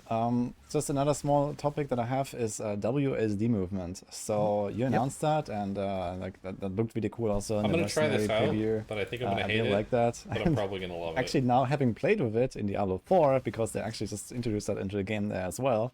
I'm really a big WSD enjoyer. Now I don't do it all the time and so on, but it's definitely nice. So I wanted to ask Well, about I it. everyone is myself- gonna feel. Yeah, Yeah. I think we're all gonna feel this way. I think we're all gonna be like, that seems like dog shit. Why would I ever want to do that? I'm a flicker for the rest of my life. And I think we're gonna use it one time. We're never ever gonna go back. We're gonna say how stupid it was before. That's what I think is gonna happen. Myself, I'm now a WASD convert. All my gameplay at the moment is WASD as well. Yeah. Yeah, I'm a fan, it's good. Yes, but you can basically only move like in 8 directions, right? So you're not gonna have like any. Okay, so you're gonna have like up, down, left, right, and like the combinations. Okay. Well, I mean, if you use a controller, of course, you can move in any direction. But for the WASD, yep, it's 8 directions. I haven't found that. This is what somebody needs to do. Somebody needs to make a keyboard that where your WASD is, a little analog stick comes up, and I can do my movement with an analog stick, and I can still click around with a mouse. That's what someone needs to do. It probably exists. So I'm gonna look it up right now. Does that exist? Keyboard with analog stick.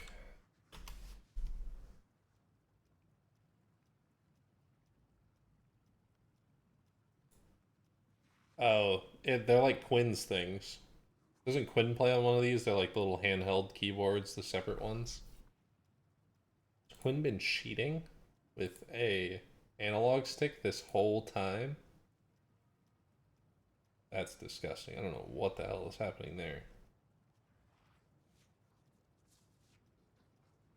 Yeah, they all look like this. They all look like thumb analog sticks.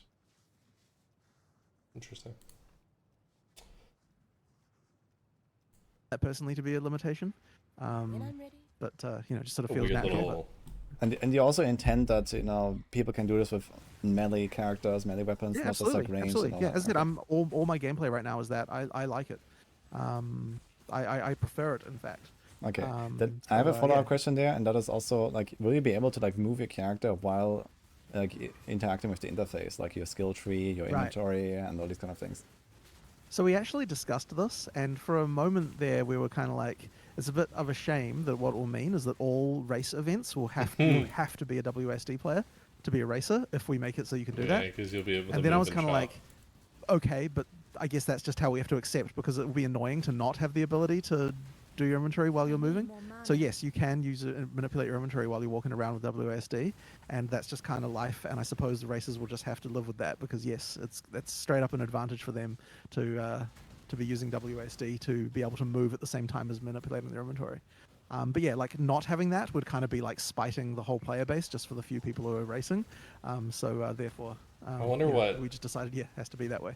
Ty Well, thought as a about racer that. myself, I actually very much enjoy doing that while racing, because sure. it kind of makes me All feel like there is no downtime. I don't actually have to like stand Sure, yeah, there and yeah. like look at my items and stuff.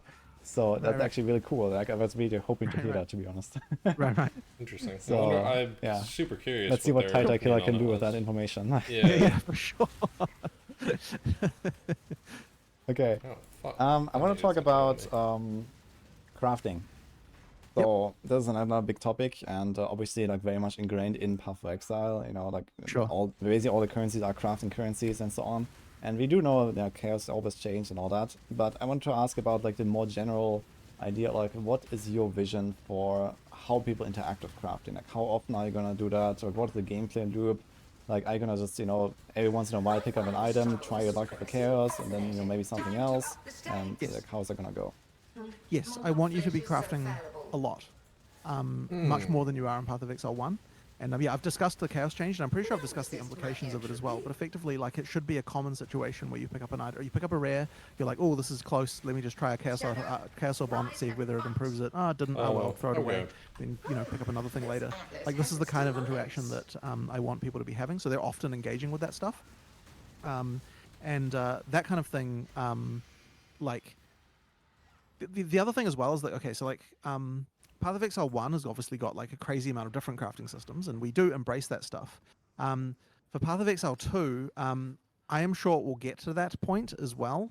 But at the start, the plan is to kind of limit how many of those existing crafting systems can interact with as many of the other systems. Well, okay, how am I going to put this? Right, so like for example, and this isn't an exact match, but like, let's say, for example, that we had like beast cook. crafting. Let him cook. From All right, I'm not gonna let him cook. Right now, crafting is, you find the base you need. Once you have the base and you have sufficient currency for the base, like at least half of what you think you'll need, you come to your hideout, you get it all prepped, get sockets, maybe not sockets, maybe use quality, maybe use sockets. I like doing sockets on the, like on a 6 link before I start crafting on it. I don't know why. I know other people do it the other way around. And you're probably supposed to do it the other way around, but I don't know why I do it. Anyways, you target one aspect of it. Maybe you have an influenced item already, so you're targeting just a specific mod on like a prefix or something. Then you do that a couple times, and you roll and you roll and you roll until you get it, and then you try and slam something else onto it, and then you maybe clear suffixes and try and add new suffixes, try to get the 1 or 2 mods that you need, and then you don't, so then you gotta like block a mod and then maybe try to annul it, or you just start the process over again there, and it takes like a long time. And I'm leaving out a bunch of steps that you probably also do, like going to, I guess, not ferocity or something, but yeah. But it sounds like it'll be just like, oh, I got a rare, okay, hit it with the chaos, nope, okay, back to mapping. I think that's what he wants. And then every like hour or one whole play session or whatever, you come and you do like a big craft to try and get something. System, for example. What we might do, and this is once again not a decision we actually did, but what we might do, for example, is be like, oh, that system only works on armors, and so therefore this is limited. Like, and we have certain options in that system that we don't necessarily have as many options as we had before. We've got certain options. It's limited to body armors, for example, or whatever. And then, like, now it's kind of like this system is in scope when you're thinking about how to do my body armor, but that system is not in scope when you're thinking about how do I make a weapon. And so by effectively taking some of those systems and limiting the scope of where they are, or like maybe certain mods can only be done by certain systems and things like that. And what that effectively means is that, like, yeah, there's still a variety of interesting stuff. Like, it's cool to have like, oh, I suddenly need to engage with this other system, and like I'm kind of interested to do that. I love this. But I think limiting the scope so that you don't get such a combinatorial explosion of how many different systems interact with a given item slot can be kind of important. And so that is a way to kind of still allow us to have a lot of systems without necessarily having each individual item slot choice be quite as impacted by it. So that's the kind of that's the kind of thing I like. But I do actually like having a variety of different interesting systems that can interact in interesting ways. Like I find that personally quite compelling.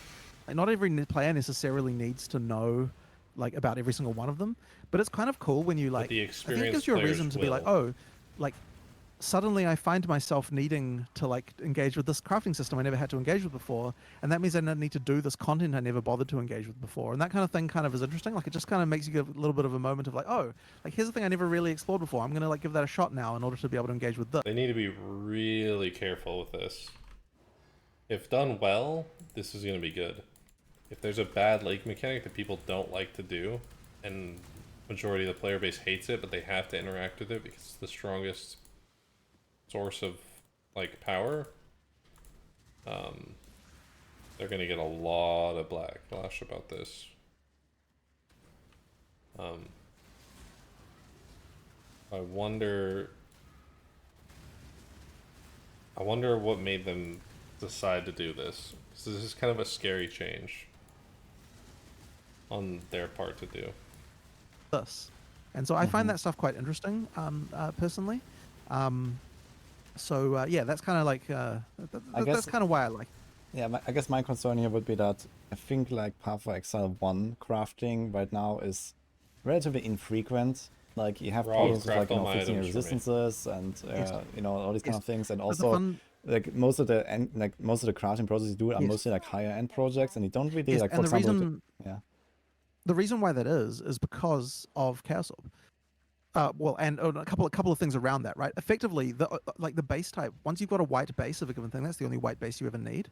So the existence of scouring and the You way need to. Chaos Orb works, and all of that base. Not technically true. You need to, in case you break your item, and then you would need more, or you need, no. You need you need infinite if your crafting way like corrupting is gonna break the item until you get it, or you need two. One for good enough, you craft it until it's good enough, and your second one is crafting while you're wearing the good enough one. And then your second one is, then you kind of repeat that process until you get what you want. But yeah, like my wand is +1 and not +2, and I have a second one that I'm just keep hitting with delve fossils until it hits +2, which it hasn't this entire league, and it's making me sad. Yeah. Currency stuff effectively means that the only crafting projects you can have are high-end ones.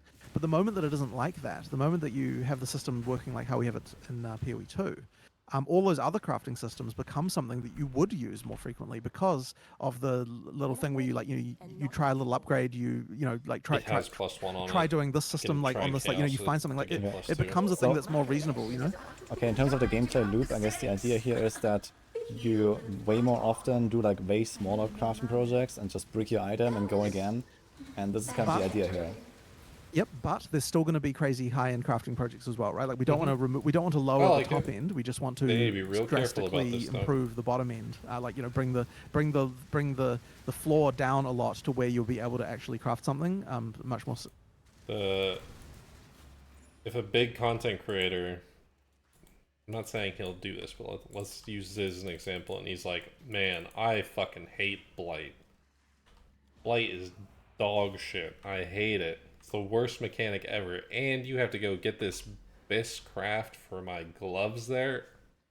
Fuck GGG. I think a lot of his community, even though they don't play Blight or they don't like Blight, would like rebel and hate that. And sorry, I got distracted. Apparently there's treasure piles here that I've never opened before. Anyways, but yeah. If any content creator does that, there's gonna be a fire sparked under GGG's ass to fix that problem. Even though it might not be a problem for everyone. The problem of you think it's a problem for other people or something like that might come up a lot more. Yeah. Not to say Ziz would do any of that. He was just an example of a big content creator. Much more often. So I do want players to engage with that stuff, and it also means that the currency actually gets sunk for its intended purpose. if people are actually doing it all the time, which I Okay. think is a nice one. And I think that the new Chaos Orb, so for the audience, if you don't know, it's like -1 affix, +1 affix. Yes. I think that's a really cool addition to the game. And Mhm. do you generally like want to try to load this like high frequency spamming full RNG until you get the right thing? So there are actually there are no currency orbs. There are no currency items in Path of Exile 2 Just cut it off. There's no currency in Path of Exile 2. that would incentivize that. There's no Right? Like there are currency certainly items. things you want to use repeatedly, like Chaos Orb, Yeah. but you wouldn't just spam Chaos Orb, right? It doesn't do anything. It's Mhm. not useful, right? You need to appreciate the result after each time, and like you're not just like, oh, I need this one thing. It's like you're modifying the item, and you're going to break it eventually if you just keep on using it. So effectively, like in fact, all currency items have gone this way, where there's nothing you need to spam anymore in PoE2, and that wasn't like oh, we're going to remove I this. don't Like this believe wasn't this. like necessarily a design goal initially, but then when we were nearly there, we realized, hey, there's just like a couple of other 1 or 2 changes we can make, and now there's nothing. And so yeah, now it's like every currency craft will be meaningful in some way. Mhm. There's not just like use this thing again and again. But how do you think that's gonna impact, for example, like map rolling or something, where like you try to avoid certain map mods? I guess the map mod system in general will change a little bit, but there's still craftable items as far as I understand, right? So Chaos Orbs, working how they do, you're much less likely to want to craft a map that way unless that map was really, really meaningful and important. I suspect you're more likely to be like, if there's a map that it has a mod I can't deal with, that you're more likely to just get a different map. That's probably more likely, because I think the Chaos Orb will probably be a little bit too valuable to throw away to just reroll randomly like that. How am I gonna get a new map? Are you saying I'll just literally sell this map and just like vendor it? Like if it rolls reflect? Or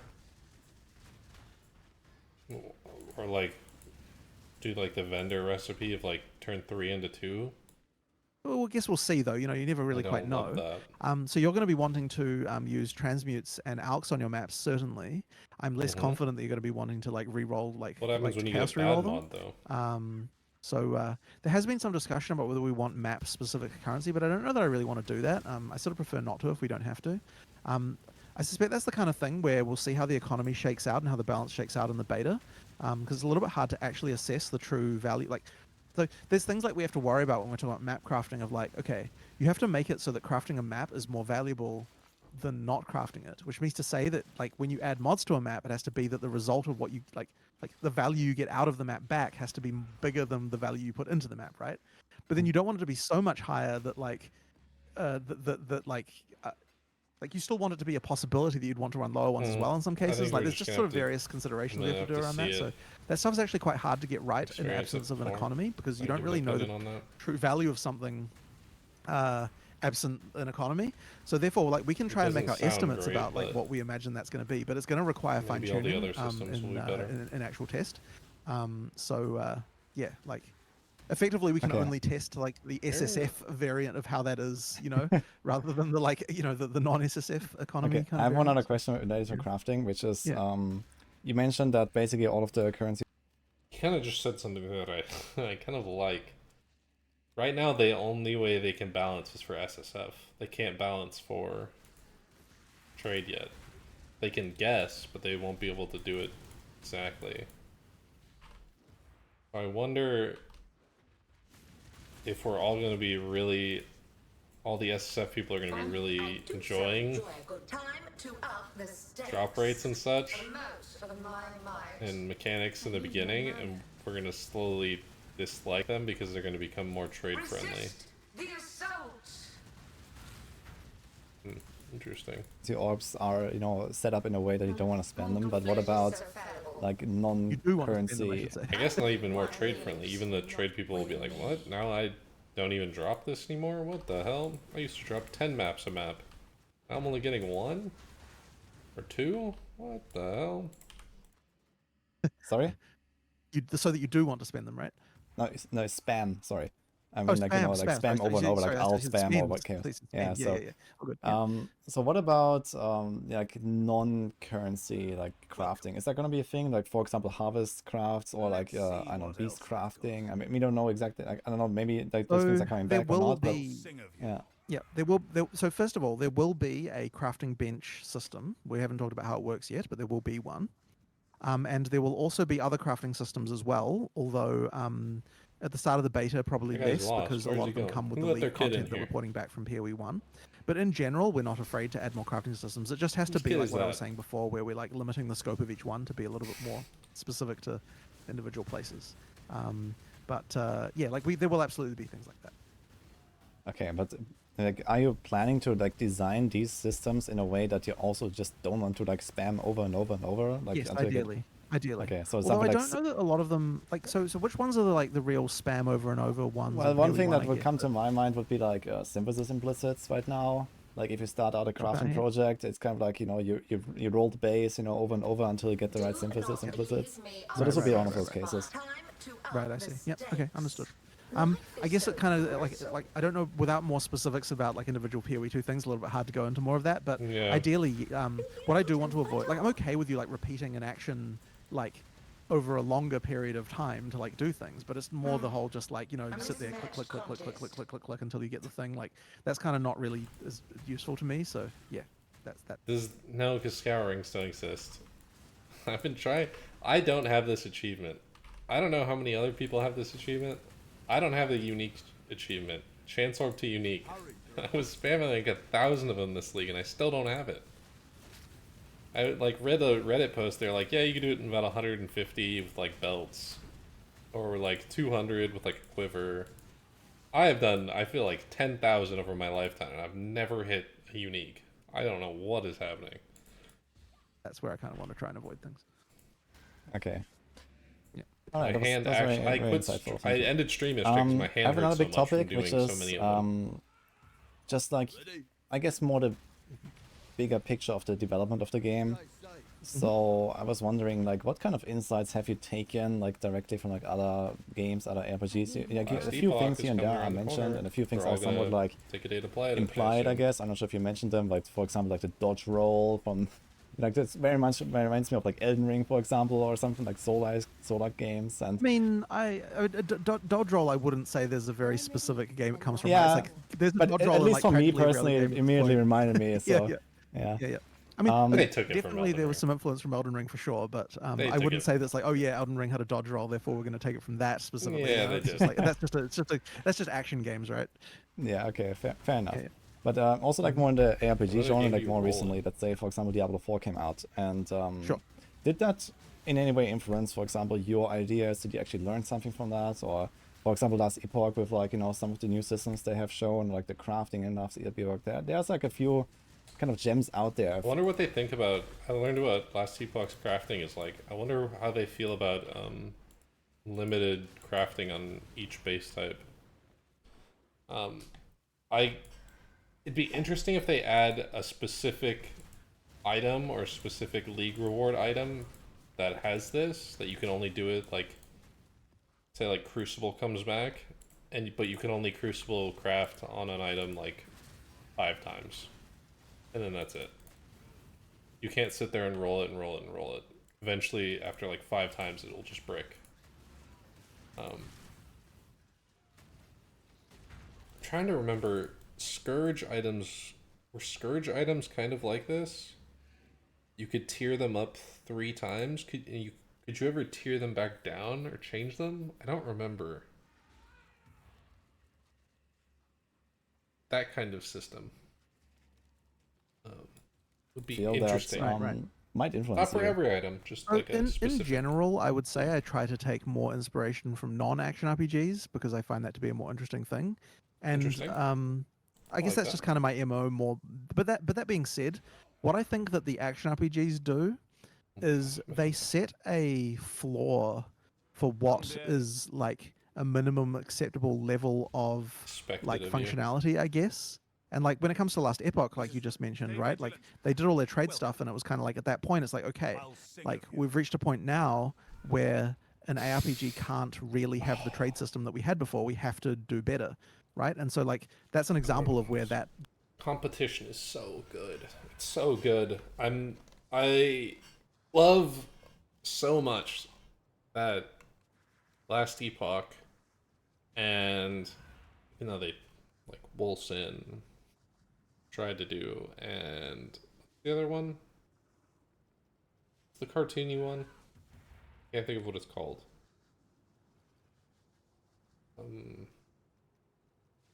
Anyways, you probably don't know what I'm talking about. The cartoony one, they're all coming out, and they all have these little systems that kind of push Path of Exile to be better.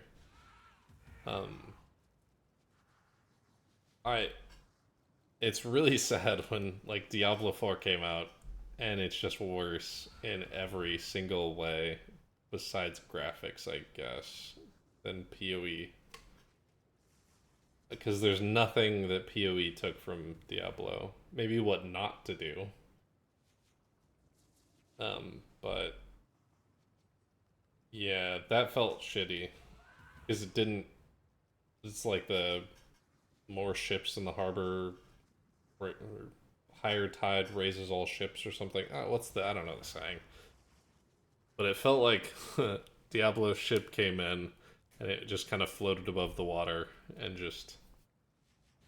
It's like, oh, okay, well, let's just not do that. And then,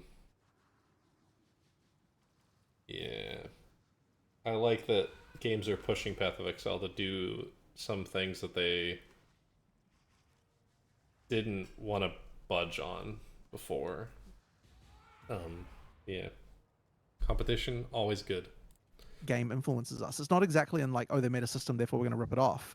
It's more like, like Yeah, the it raises minimum the bar separate, basically, right? It's like a but the fresh minimum game and it comes out with expectation, those what- features. Expect Yeah. this in the game Exactly. The minimum acceptable bar has been raised for the genre. We Mhm. have to make sure we don't get left behind. Yep. And so that's where it's important to kind of respond to your Diablo competitors comes like through that, and right? doesn't raise the bar, just And lowers so, it. yeah, that's kind of It's very bad for everybody. where it comes from. Sometimes you'll see situations of covariant evolution where like we happen to decide Calm down. something. Well, Big so this is the other words. side of the coin, by the way, is that sometimes down. we'll get like we'll be in a design session and we'll be like, oh, we could do this thing, and then somebody will, oh, but this other game does that, and I'm always kind of like, well, okay, but we can't let the fact another game did this be a reason to not do it. Like, you know what I mean? Like sometimes you get that situation where people want to be different than their competitors just for the sake of being different, and I think that's also a trap. Like, if something is Pokemon. good for our game, then we should do it regardless Environment, whether a Hell World. competitor does it or not, if you know what I mean. And so, like, sometimes that's a situation that can be another sort of a weirdly opposite trap to fall into for some people, I think. But if you get too close to the so, sun, yeah, you like Darkest gotta be Dungeon, careful of that too. But at the end of the day, like, as I said, it's more about You raising get the a bar than lawsuit. about being like, hey, let's copy this thing. Mhm. So to me, that's how I look at things. Okay. Yeah, I remember like a very, very long time ago. I think this was on the original first announcement of Path of Exile 2 at ExileCon. I'm not sure exactly who said it and when, but there was like this talk about, okay, we made the PoE2, or we are developing PoE2 because the Diablo 4 is coming. I think there was something I don't along those know. lines. I'm not sure who said that. For all we know, it might have been me, though I hope not, because I don't really think that really gets to the heart of it. And when it comes right down to it, like years ago, and like this is going to sound extremely mercenary, but like we look at our curve of players, and like it started, the rate of increase started to decline, if you know what I mean, right? And it's like at the end of the day, most games have some kind of ballistic trajectory of popularity. Like, to be fair, they've said that they did this to themselves, though. They should have never announced Path of Exile 2 10 years ago. Not 10 years ago, but how many years has it been? Like 5 years ago or whatever? 2019? Right? Was the announcement of it? Anyways, because people stopped playing and said, oh, I'll just wait for the next one. So I think their curve would have been higher if they had never said anything and just been like, alright, this summer here's PoE2. Maybe they wouldn't have gotten the feedback that they wanted on it and stuff. And I don't know. Tricky as it thing turns to out, do. I think we've kind of mostly sort of plateauing-ish in terms of like popularity of PoE1. But you can just see at some point, hey, like at some point we're not going to be able to get new players very much anymore. Like that's going to be When hard. was D4 announced? And at the time, because this was back when we were going to do PoE1 versus 2, like the reasoning behind that is, oh, well, the start of the game looks really old now, and of course it does. So at the time we started the PoE2 project, it was very much like we need another campaign that's new, so that new players can come into the game and get a AAA looking It'd be funny experience. if like it was all and then just we'll a evolve long the game ploy to and he make always sure that intended that's to the make another case. game, but he just needed So to that was trick basically the Chris decision into, there is like, basically, letting like him if make we're a new plateauing, we campaign. need to find a way so that we can continue to succeed funny. and be good. And also, of course, like if you're plateauing, there's the worry that you might be declining at some point, and we certainly don't want to get into that situation. So we basically made the decision. We have to make sure that we're part of the next generation. And I think that next generation talk is maybe where it comes down to the kind of like D4 comparison there, where it's like we need to make sure that we are, part of like have an answer to the next generation of action RPGs. Yeah, I guess And, it goes a bit back to like what we just discussed as well, right? With like, okay, now RPGs are coming out, they have these kind of features, people expect this kind of thing, yeah, right? absolutely. So yeah, I didn't want to So interrupt then, you there. yeah, and yeah, and eventually we did get to the point where we realized that we couldn't make it as a thing that was one game. We had to make it into a sequel instead. But effectively, yeah, like it's ultimately in response to if we want to be able to keep growing our player base, we need to, or at the very least, not shrinking it. We need to have a way to to have modern looking stuff, to raise the bar, to make things better, to innovate more, that's why we had to start this project. Okay, that's very interesting. Like, since I'm mostly a Diablo guy right now, I'm definitely gonna also blast PoE2 and stuff. I'm very much looking forward to that. But at least for now, I'm focusing on D4. And a lot of my viewers probably also have wondered, like, Does he not play how PoE2 at all? does PoE2 compare? I normally say this at the beginning, how relevant I am with them when I said it with like DM and Gazzy and them, but I'm not really familiar with Wudijo at all. The only thing I know about Wudijo is that Quinn talks about him. That's it. That's all I know. I don't know anything about like what he plays. I thought he would be playing more PoE. Curious. Maybe I'll go look after this, see what he's been up to. Yeah, to D4 in your eyes, like where do you see like maybe some overlap, especially like in I the say that player just because base, I'm like wondering where he gets his questions how would you from. think people would actually appreciate both games at the same time, for example?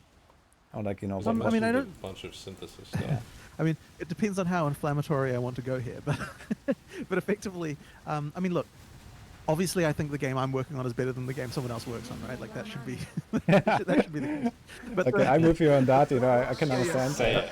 So yeah. D4 bad. At the same Say time, it. I mean, look, I think for me the big difference is in the way the combat feels.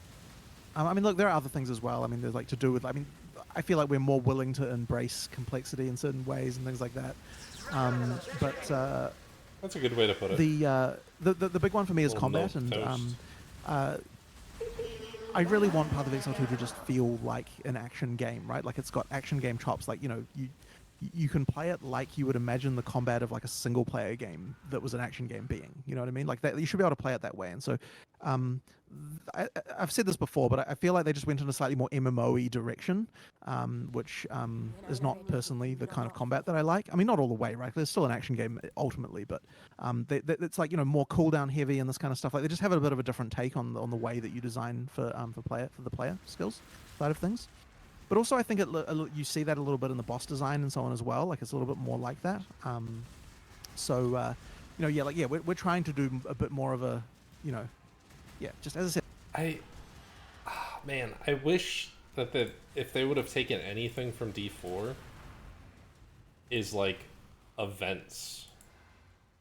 I really wish there was something community event based that happens every day, every couple hours maybe. Like it doesn't have to be a world boss. Because co-op is dog shit. But like I don't know what you could do. I like just some ideas I was thinking were like maybe it's like Badgers League where like there's a competition between like the two factions and like we need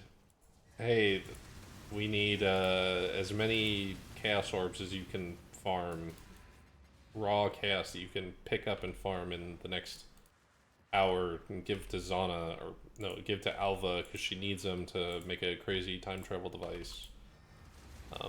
And like the reward could be, I guess it could be a portion of the chaos. You like take all the other people's chaos from the other faction, and it gets added and distributed to you guys. Like you double what you put in or something. I don't know. That's a pretty crazy one, but like something that would do with like bring people together. Even if it's SSF, you'd still be working with other people, but you wouldn't actually play with them, and you wouldn't gain any loot from them. Maybe, I don't know, something like that would be interesting. Some event, some community thing. I wish we had. It wasn't a total single player game. Maybe it's guilds. Maybe you do it by guild. Guilds compete against each other for things, or like who can.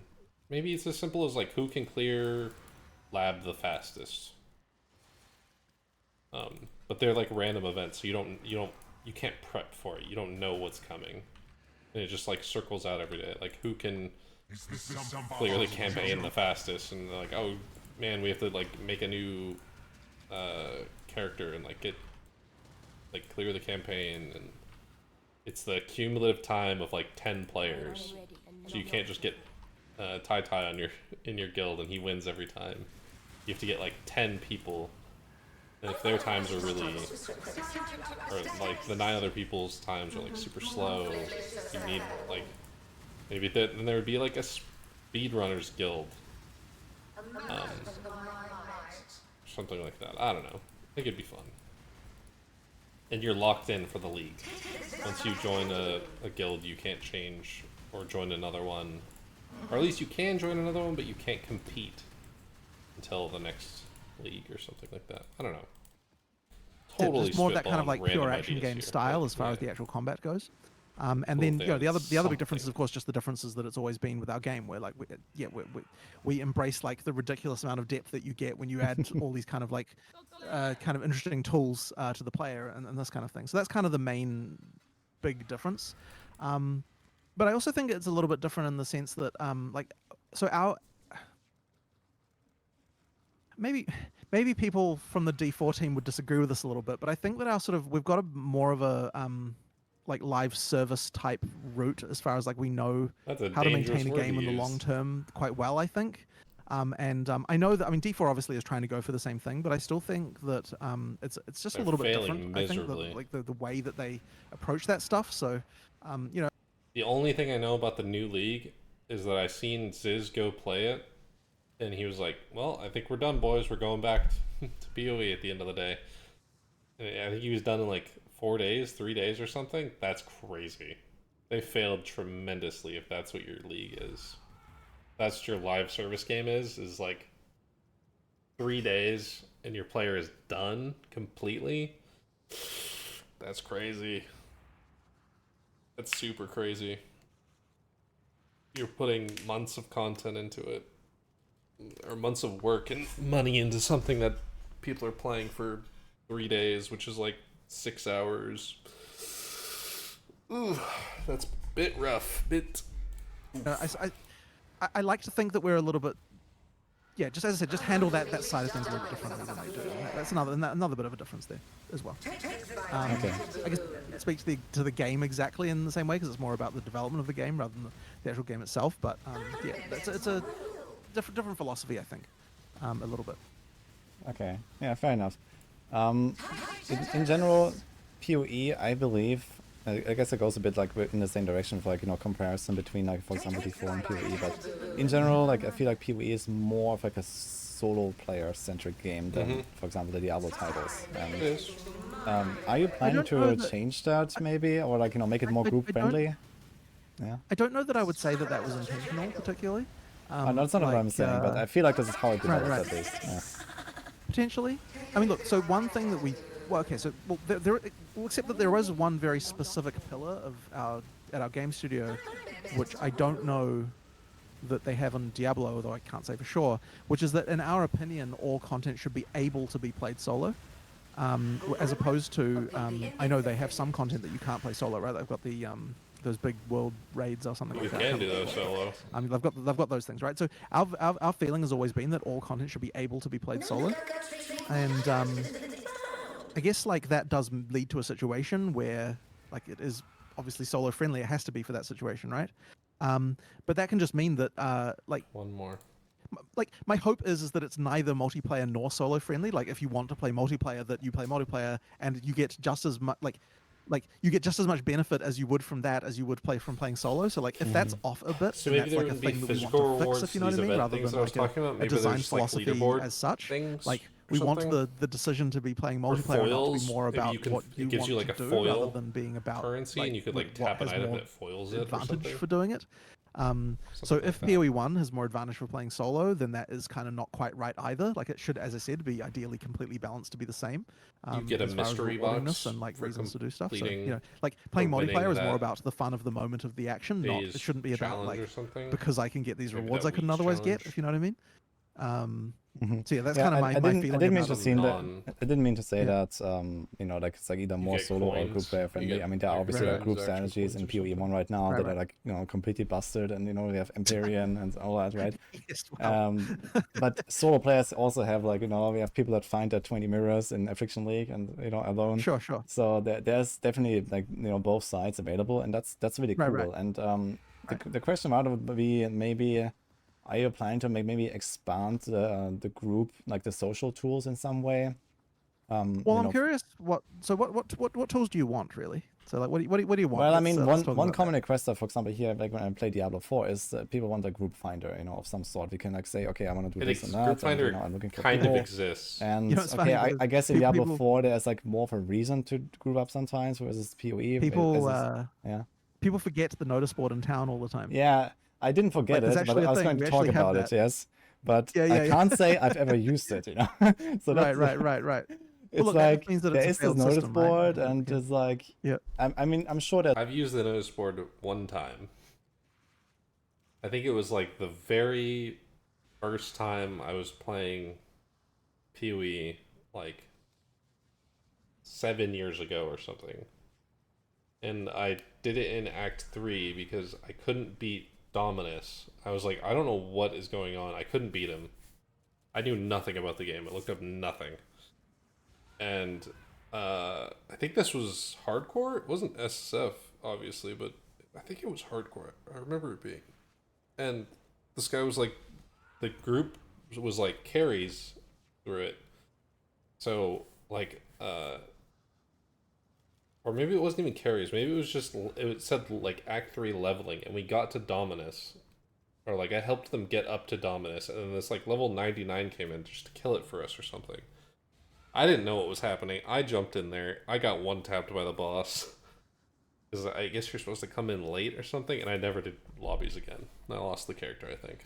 there's some people in chat that would actually like say, okay, they have great experience with that. But personally, I've never heard of anyone using that. I've never heard of I agree. anyone It's not caring commonly about used. it. Right. It's honestly something that we haven't thought. I've not put any thought about for a I long think, time. I I think just when you like, mentioned it, I'm Ziz like, would oh yeah, have we to, do like, have that use notice it board thing. to like get people to use it or something. Like, look, there might be need, some like, a improvements we can content make around creator that. to I'm not do like it. against that kind of thing. The question is like, what do you? Okay, when you're looking to find a group, why are you looking to do it? Are you looking to find a group because you're looking to be able to do some content you couldn't otherwise do, or are you looking That's to the find a reason I group looked because you at want it, to make so. some friends? And I think that how the gaming I ecosystem don't has want any evolved, friends. I play that PoE. like find a friend element has kind of moved off to third-party platforms like Discord and stuff like Specifically that play more. PoE, so I don't find any friends. And so it's a bit hard to compete, honestly, and the like find a person to play a game with, like to make a friend kind of like I guess area with some of those other tools. So like because of our philosophy of you don't need to play multiplayer to be able to do stuff like that because the balance is the same. I guess what I'd say is the only reason to want to find a group is because you want to make friends and actually have enjoy playing with them. And so then there's the question of what would we want to do in the game to promote that, and like should we be doing that? I mean, this is a question. I mean, I'm curious what your thoughts are about that. Should we try to promote making a friend within the game? I think they should take a stab at maybe not finding a friend, because that's hard. That's hard. Make people friends long term. I'm thinking of games where I've had deep friends just by finding them. And I think the only one I could think of is COD Zombies. I think I had some of my longest friends were from COD Zombies. Finding them in a lobby, and we played for years after, because you'd hit them up because like matchmaking didn't always work. So when you found someone with a mic and they talked, and then you became friends, and then you'd invite them, so you didn't have to use the matchmaking to do a lobby.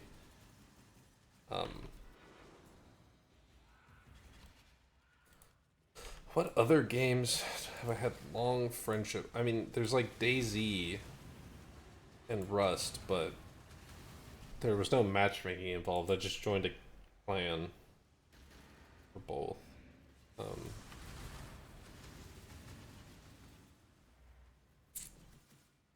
don't know. Not Ark. All of my Ark, every single person I ever knew in Ark came from a different game. We started playing a different game. Same with PoE. Anyone that I know that plays PoE, they rarely play, and they always play other games like EFT and stuff. I think they're all playing like the new game, the space game that came out, the Destiny looking one or something. You know, but yeah. I really think of adding like events or something with guild. That's really difficult to answer for me as well. To be Sure, it honest. is. Yeah, no, absolutely. I mean, yeah, it is, right? But this is what it comes down to. This is the question, right? Like, if you want to have social features for that purpose, like if we're not saying he ever that sees you my should answer play to with that, maybe people because it's advantage, maybe and what I'll we're be saying the is you should play with people because they're your friends. on this. Then yeah, like that's kind of leads you down to where the sort of the answer you end up with is. I Right? guess one thing that is like GGG's somewhat difficult to do in terms of like playing together is just like trying to either find synergies between builds right now. Like either you have like aura bots, for example, and you know, like okay, this aura bot just groups up with whatever, maybe switches out a few things, and they're good to go. PoE2, but otherwise, sorry, PoE2 has a lot more synergy between stuff, for sure. And a lot of that is because there's a lot more synergy between skills now. And a lot of that synergy has no reason not to work across players. So, like, in general, like, okay, so, I mean, there's tons of things I can talk about that aren't announced, but okay, in terms of one that you've seen, right, there's this volcano skill, right? And any slam will trigger the volcano to emit extra projectiles. And of course, that just works with any slam nearby. It doesn't depend on one particular player doing it. Because that's what makes sense, you know, it makes sense that any player can do it. So suddenly, you know, like if you've got a druid and a warrior together, they can, you know, do a lot better. So there is cross-build synergy, like not even necessarily because we're like, combo you know, groups? hey, we want to specifically promote it, but just because of the fact that it makes physical sense for there to be in the case of what we're doing in PoE2. So yeah, there'll be a lot more of that. In fact, I'm a bit worried there might be too much cross-build synergy, and then we'll be back in a situation where there's too much advantage for multiplayer again, which could be a concern. You know, like, I mean, obviously that's all fixable, you know, we do things, but effectively there will definitely be cross-build synergy in PoE2, like much more than there is in PoE2. They need to add the Battle Royale back too. That was actually really fun. I think they underestimated how much people liked that. And like, I actually think all the streamers too enjoyed playing and competing in it. Watching Quinn and like, Karn and all them do it, and like Alkaiser, all those guys doing it. It was super fun to watch. And then making like a private league out of that would be so interesting. And people would do like Ziz's Gauntlet, but it's all in the Battle Royale. It'd be so interesting. They need something. I don't know what it is, what they want to decide on. They need something, though. That's actually very cool. So, you know, that's kind of like the other thing I wanted to get at is like, if I just randomly group up with my friend and, you know, okay, they play their own build, I play my build, you know, sometimes, you know, we share like map completion or something, but I never really felt like I had like a great experience just like randomly grouping up with someone because of the vast difference in power levels between the builds, or like like they were very further progress or I was further progress, and it's just like it didn't really like add up most of the time unless you actually tried very hard to make it happen. So this is definitely a concern that I have here for like Right. social play. Right. And Understood. I guess another thing that would be very interesting to have is like let's say LFG feature, like one problem that to be solved is I guess any type of carries and Waiting for to make example sure earlier it's 5-way not going rotas off. or something, these kind of things. Mhm. People use Discords for this right now, like they go like on trade and all that stuff. But I Right. guess that there could be an in-game solution for that as well through like for example the LFG tool. We discussed recently, actually, whether or not we wanted a system to allow for that in game. I think that it says, I think that a good example of how not to do that system and how shitty it is WoW, right? Another Blizzard game. I feel like all I ever hear about people complaining about WoW is Raid Finder. Like group finding dungeons and stuff, and it's all shit. And it all feels like an arcade game now. You don't feel like you interact at all, which would be a weird thing for PoE because you already feel like you don't interact at all, and then adding a system to interact would make you feel like you not interact at all still. And the only benefit is it just makes you stronger and is always better to do, so you do it. Like the concept of like someone suggested a system where it was like, oh, you can put like a bounty on doing a boss kill with me, and then they give you currency if they do that with you, and this kind of thing. But I'm actually kind of not really for it. Didn't he? And the reason why is because I don't want the game to kind of be promoting the idea that you're not supposed to be able to defeat content yourself. Like, if we have the ability to kind of do a secure in-game carrying, I worry that then that becomes like kind of like the game telling you that it's fine to just be carried through the game, which I guess, like, I mean, you obviously can never stop it, I right, hate on some that. level, right? Like, people are going to be able to do that kind of thing. Don't do this ever. Although we can, Ever, there are ever, things you ever. can tweak to kind of to not encourage it a little bit at least. But at the same time, like, I just don't think the game The should only be reason saying, to like, add okay, events is here's the for thing you should be fun. doing. So That's it. we sort of did actually it's discuss fun. this issue recently, That's and we kind literally of it. decided, like, I don't think we actually want to really make an in-game solution for that exactly. That being said, I mean, the current tool you Fun have, or like, you can competitive- just being kind of, competitive, which once again, is nobody's really fun using for it, but me, you could but- theoretically just like make a group called, like, hey, can you help me defeat this boss, and then someone might do that. Yeah, that's kind of the most we have in game for that now. Okay. All right, we're pretty far into the interview already, so I have one more big topic, and afterwards I would like to open up for chat questions. So there were like some things I picked up here and there already, but I just want to tell chat to kind of like, get ready with your questions. I'm going to be trying to keep an eye on it. I'll say I feel like this interview is a lot different than the other ones. It feels like we're talking about some more different kind of things, or going deeper into things that we already talked about. I like that. Because it felt like with all the interviews previously is we had brand new questions for the first half, and then once you got to the second half, they started rehashing and giving the same answers. Same questions, same answers to like almost all of them, and then right at the very end there would be like a new question.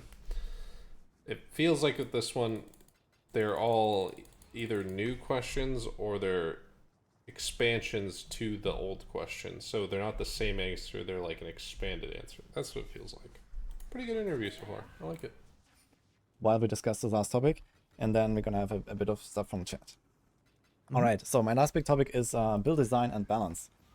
So in general, we've seen that PoE2 builds seem to be way more complicated than typical PoE1 builds, at least from my perspective. Like, you have like combos, you break armor, you shoot the grenades, you blow them up, this kind of stuff.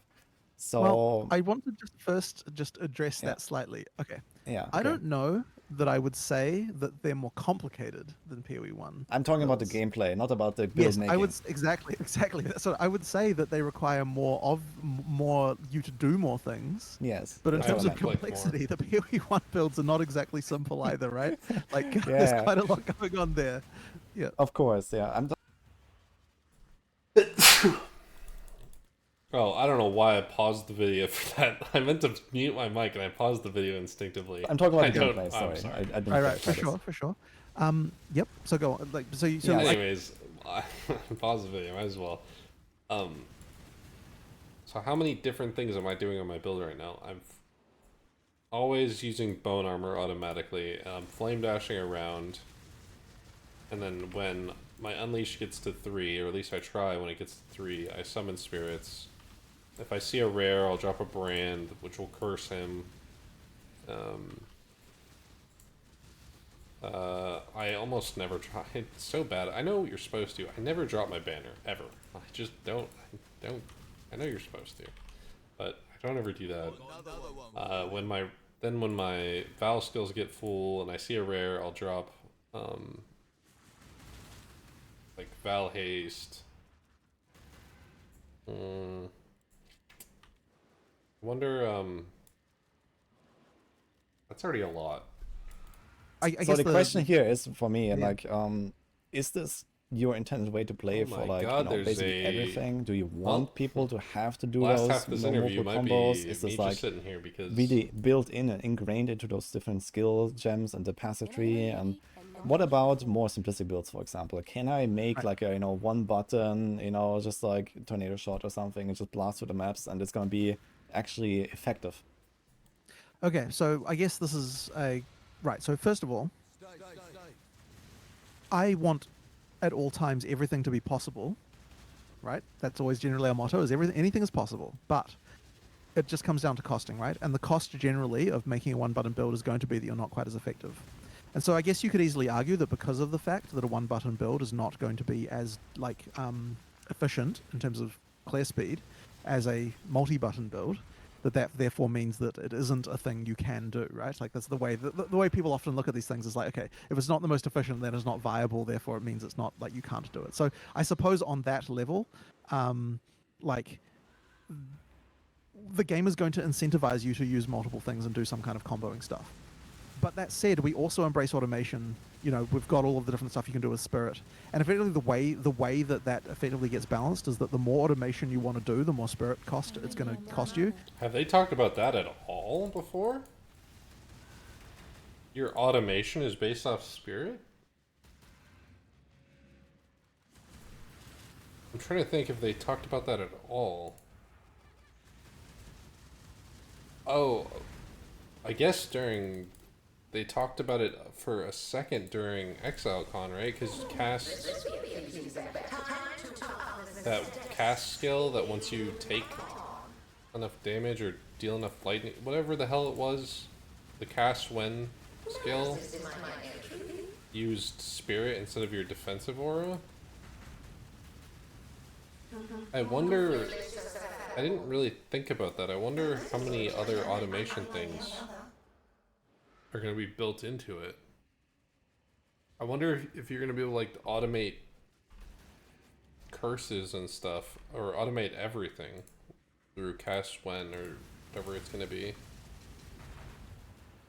Which scares me for minions because I assume that I'll want, if I'm playing a Spectre build, which please God make Spectres good, I'll want every single ounce of my spirit to be Spectres. But then I won't have any defensive auras or automation. So I'll have to do it all actively and I'll be weaker. That's what the one thing I'm really scared about for combining the two systems. Really And so scared about effectively that. then on the tree, you're trading Spirit for damage almost certainly, or maybe you're trading Spirit for life. I don't know, whatever trade-off you're wanting to make. But the key thing Unless is your sacrificing Spectres give something you... to get that automation. That's a good point. Unless Spectres give you, like, Determination or something now. So you'll, like, throw in a Determination Spectre. It's also a damage Spectre, but it just happens to give Determination. Okay. Interesting. Maybe that could be a fix for And that. I mean, look, there'll be unique Maybe other that's why things they're testing that it with this allow you thing. to do stuff like that as well. I mean, there's always interesting combos. Like you need like a variety of places where the pieces come from, as they do in Path of Exile 1, right? But I still want to make it the case that you are incentivized to use other skills. And the way that we do that effectively is just by making the bonuses that you can get for combining things to be quite high. You know, like, I guess it's a little bit hard to sort of explain, like, some of this is hard to The explain. way that I think about it is fighting games. Pressing punch over and over and over and over again is the easiest. Or spamming Hadouken over and over and over and over and over again. It's the easiest, and it might work sometimes. But doing a full combo is just better. You could still spam Hadouken, you'll just lose a bunch. Or in PoE's case, you'll be slower, but yeah. Explain without actually having the feel of actually playing the game, right? Because it's like, you know, well, how powerful is its one button build relative to more buttons? And it's kind of like, I guess the way I would hope the player would look at it is more like, they go and they intend to be like, this is the skill I want to use, and I just want to use it over and over again. And then at some point the game's like, but then they're kind of like, oh, but I could just do this, and then like I get more power, so I might as well just do that in there. And it kind of doesn't feel like I'm taking away from my one button build. It just feels like, oh, and I could just do this occasionally, and I'm getting extra power, so I might as well do it. And then before too long, you've kind of like, you've added a few things like that to your build, and then hey, look, you're actually kind of doing a bunch of other stuff, if you know what I mean. Like, it should never feel like oh, the game is forcing me to do it. Like if you ever feel like the game is forcing me to do this combo that I'm not finding fun, right? That's a screw up on our behalf, right? We don't want that to be the case. But at the same time, like, I do want it to not just be the case that it's like, oh, I just use the skill over and over again. I never have to think ever, right? Like, ideally, that's not the case, right? And sure, like, you ultimately will probably be able to play like that if you play at the right, you know, if you play at a slightly lower level of maps and you don't, you will just be a bit weaker, I think. And I guess it's on us to work out how much weaker that ends up being. And it's also a little bit hard to even say that, like, I can't exactly tell you, oh, you're going to be X% weaker, right? Because, like, it comes down a little bit to feel of once we're kind of in it. So I guess what I would say is, yeah, it's actually hard to really, like, I really want to play a one-button the guiding philosophy is that, yes, we want it so that using combos makes you more powerful. That is a thing that we want. So I haven't played one I in, guess like, take from that what you will.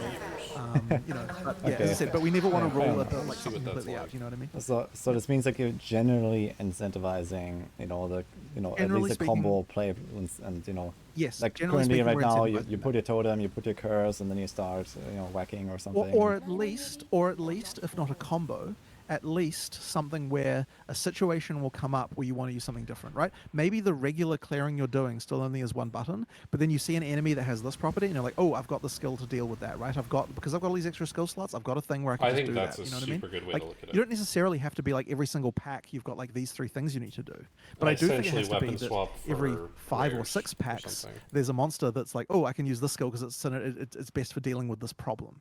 And like that kind of like responsive, it probably is better to look at it that way. Of like, I have a response for different situations that occur that I have in my build that I never had.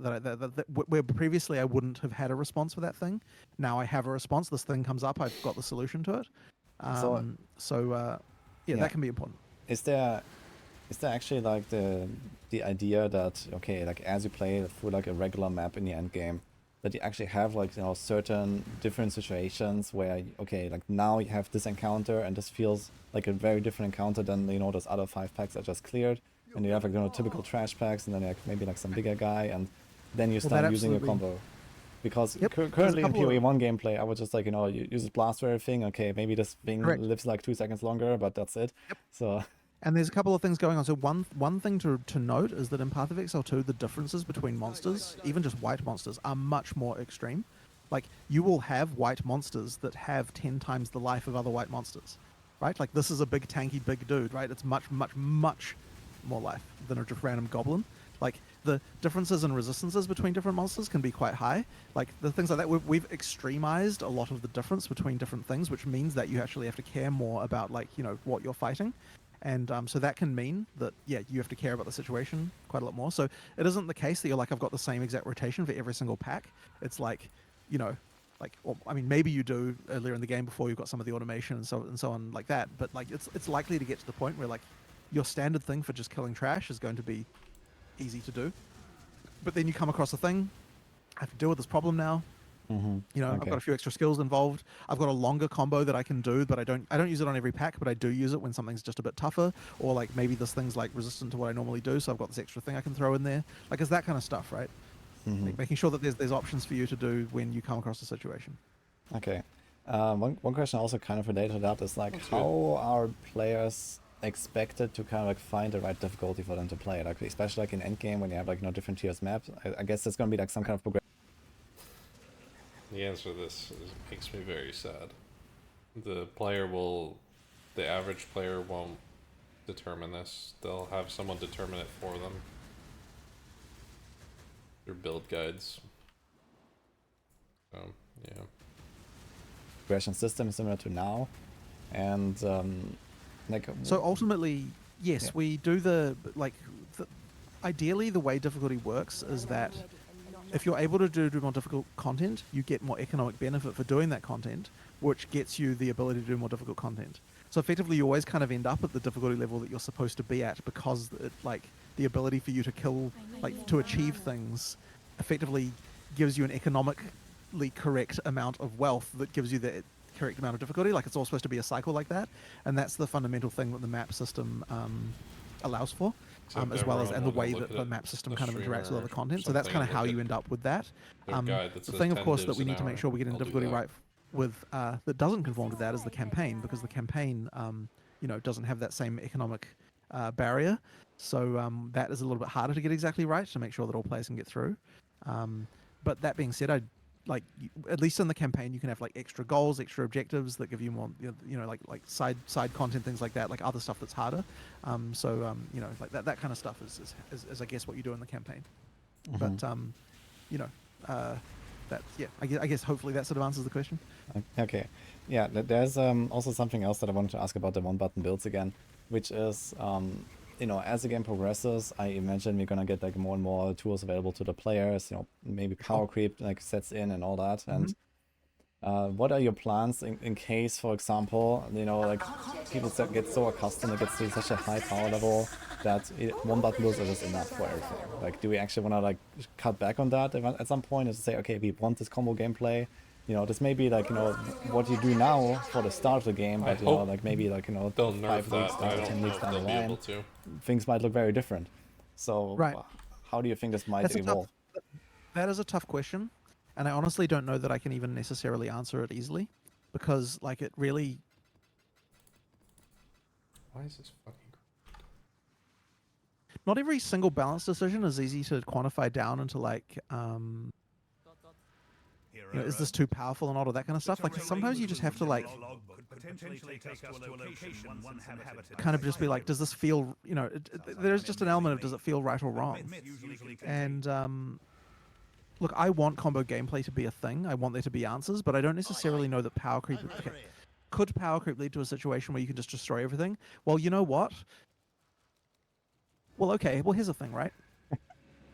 When you're level 100, which ultimately should be a lot harder to reach than it is in PoE1, but by the point you actually are level 100, yeah, it probably is going to be the case that most content you can just one button through, right? Why wouldn't it be? But there should always be content you still need to think about and engage with, right? Like, so then I suppose the question is like, does the curve get out of whack where like you get to the point where it's that easy too fast, and that can be the case. And I guess that's I would kind say of like that the point that I was getting yes, at. Exactly. and I guess I would want to say that you get to that we don't let that get too out of whack. PoE1 definitely right now, I think, does have a problem with this, where it gets too easy too quickly. We went a long time without that happening, though. Like I'd say we got about like maybe 8 or 9 years into release before that really started. Yeah, before that really started kind of getting to the point where I'd say that was out of whack. Yeah, so I mean, look, I'm not going to say it's never currently gonna we have happen, like an extremely high power level. Yes, I know. It's crazy. It's not just like crazy. affliction being like insane what I'm for saying is, MF, like, but yeah. So yeah, but we did manage to stave that off for quite a while. yeah, and I think like for PoE1, I guess the ship has kind of sailed at this point, right? It's just like this is how the game is going to be. So I'm interested to talk about that. Has the ship sailed? Has it? It hasn't. They would take a lot of blowback if they found Actually, I mean, there's definitely a and nerf mindset the that you could argue that it fuck has, right? Can you never bring things back? out of. This is a question, right? Like, should Us. we, like, I mean, it's a very real question that comes up in the studio quite often, right? Like, because you They would have to remove. It's not like they have to take a 0 off everything. They'd have to take like 6 zeros off everything. Because people are doing billions of damage. It's like trillions if you get to like a crazy damage cap that people don't even know exists. Not dot cap, damage cap, like delve build.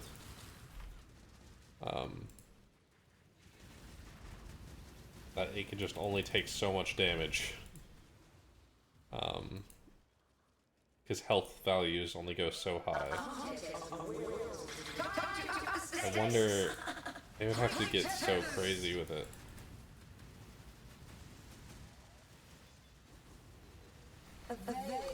Oh! I think I just almost died. How fun was that?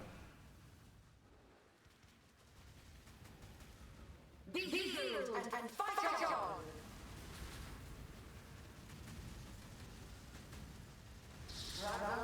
Strangle.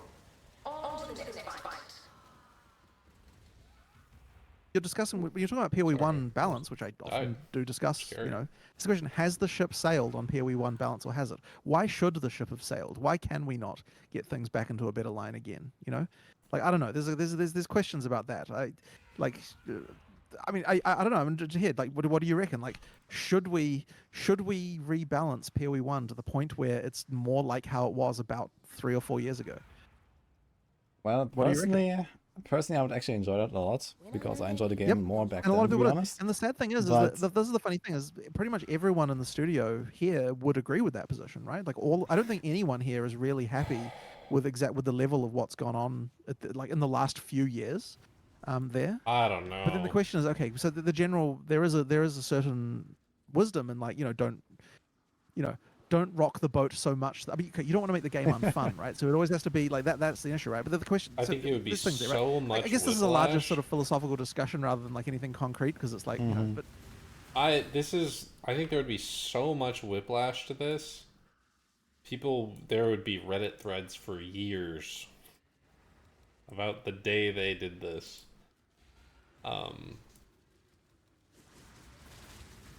Which is why I think they should just let it go.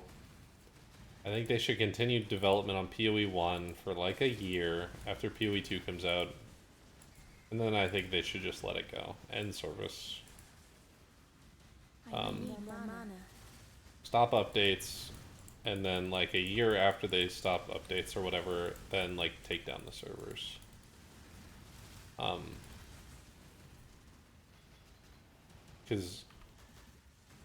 And hopefully they've made such a good game that everyone just enjoys PoE2 better.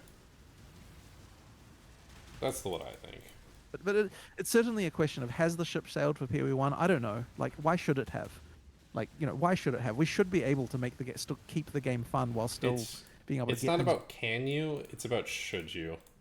Should you put in the time and effort to do it, or just do that with the next game? And just say, we had a good run on PoE1. And then once you take down the servers, let people make private servers of it or whatever. So if they really, really want to play it, they can host private servers of it. Yeah. That's what I think. back into what I would consider a better line. But yeah. Okay. I guess it's not really my department at this point. But That's fine. it's I like mean, I'm considering it's an PoE2, but interesting thought, and I don't. yeah. What was that? Sorry. I was just going to say it's an interesting thought, and like about has the ship sailed? I guess Right. you have the opportunity to also make like a kind of like a clear distinction a bit with PoE1 and PoE2, right? With PoE1 being like this like Omega Blaster, like Zoomer game, Right. and this is just how PoE1 is now, I guess. And then you keep that around, and then you have PoE2 where you start from like a much lower level, and maybe over time it's gonna like evolve into something more like PoE1, but maybe not as crazy. Right. So at least that would kind of be like a reasonable approach from my perspective, at least. Right. Anyway, I guess what I would say is that we did manage to save off that kind of problem for quite a while, and I believe we can do that in PoE2 for quite a while. Okay. Yeah. Yeah. And look, why maybe we can You even guys save did it a off good in the long job. You term too. staved I it guess off we'll for a have to real see. long time. And It's a little crazy. I have one now. last question before I move on to the chat questions, and that I is, think it's time to what move is your on. general like philosophy and your approach for like, let's say PoE2 comes out and there's gonna be like some insane, either bugs, exploits, invincible builds, stuff that one-shots the entire game. Like, how would you approach these kind of things? Like, when would you patch that? Or how would you interfere? And what Right. would come out of that? It's a new. So item. during the I don't know beta, if I've ever seen this before. have to reserve the right to fix shit that will break your build. Yeah, of course. And I we'll guess. try to avoid it, but during the beta, we kind of have to have that right because there's going to be so much stuff that's untested. Oh, Like we came in can't reasonably expect that 3-1. we're going to get that exactly right. But once we're released, we have a policy, and I think it's very important of we don't break people's builds. Like we do occasionally Shaper emergency Guardian fix something where we don't believe that it does that. Oh, But I've never seen this yeah, item generally before. speaking, the policy is don't break people's builds.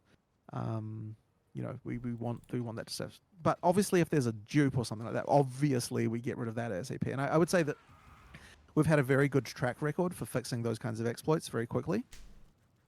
Generally speaking,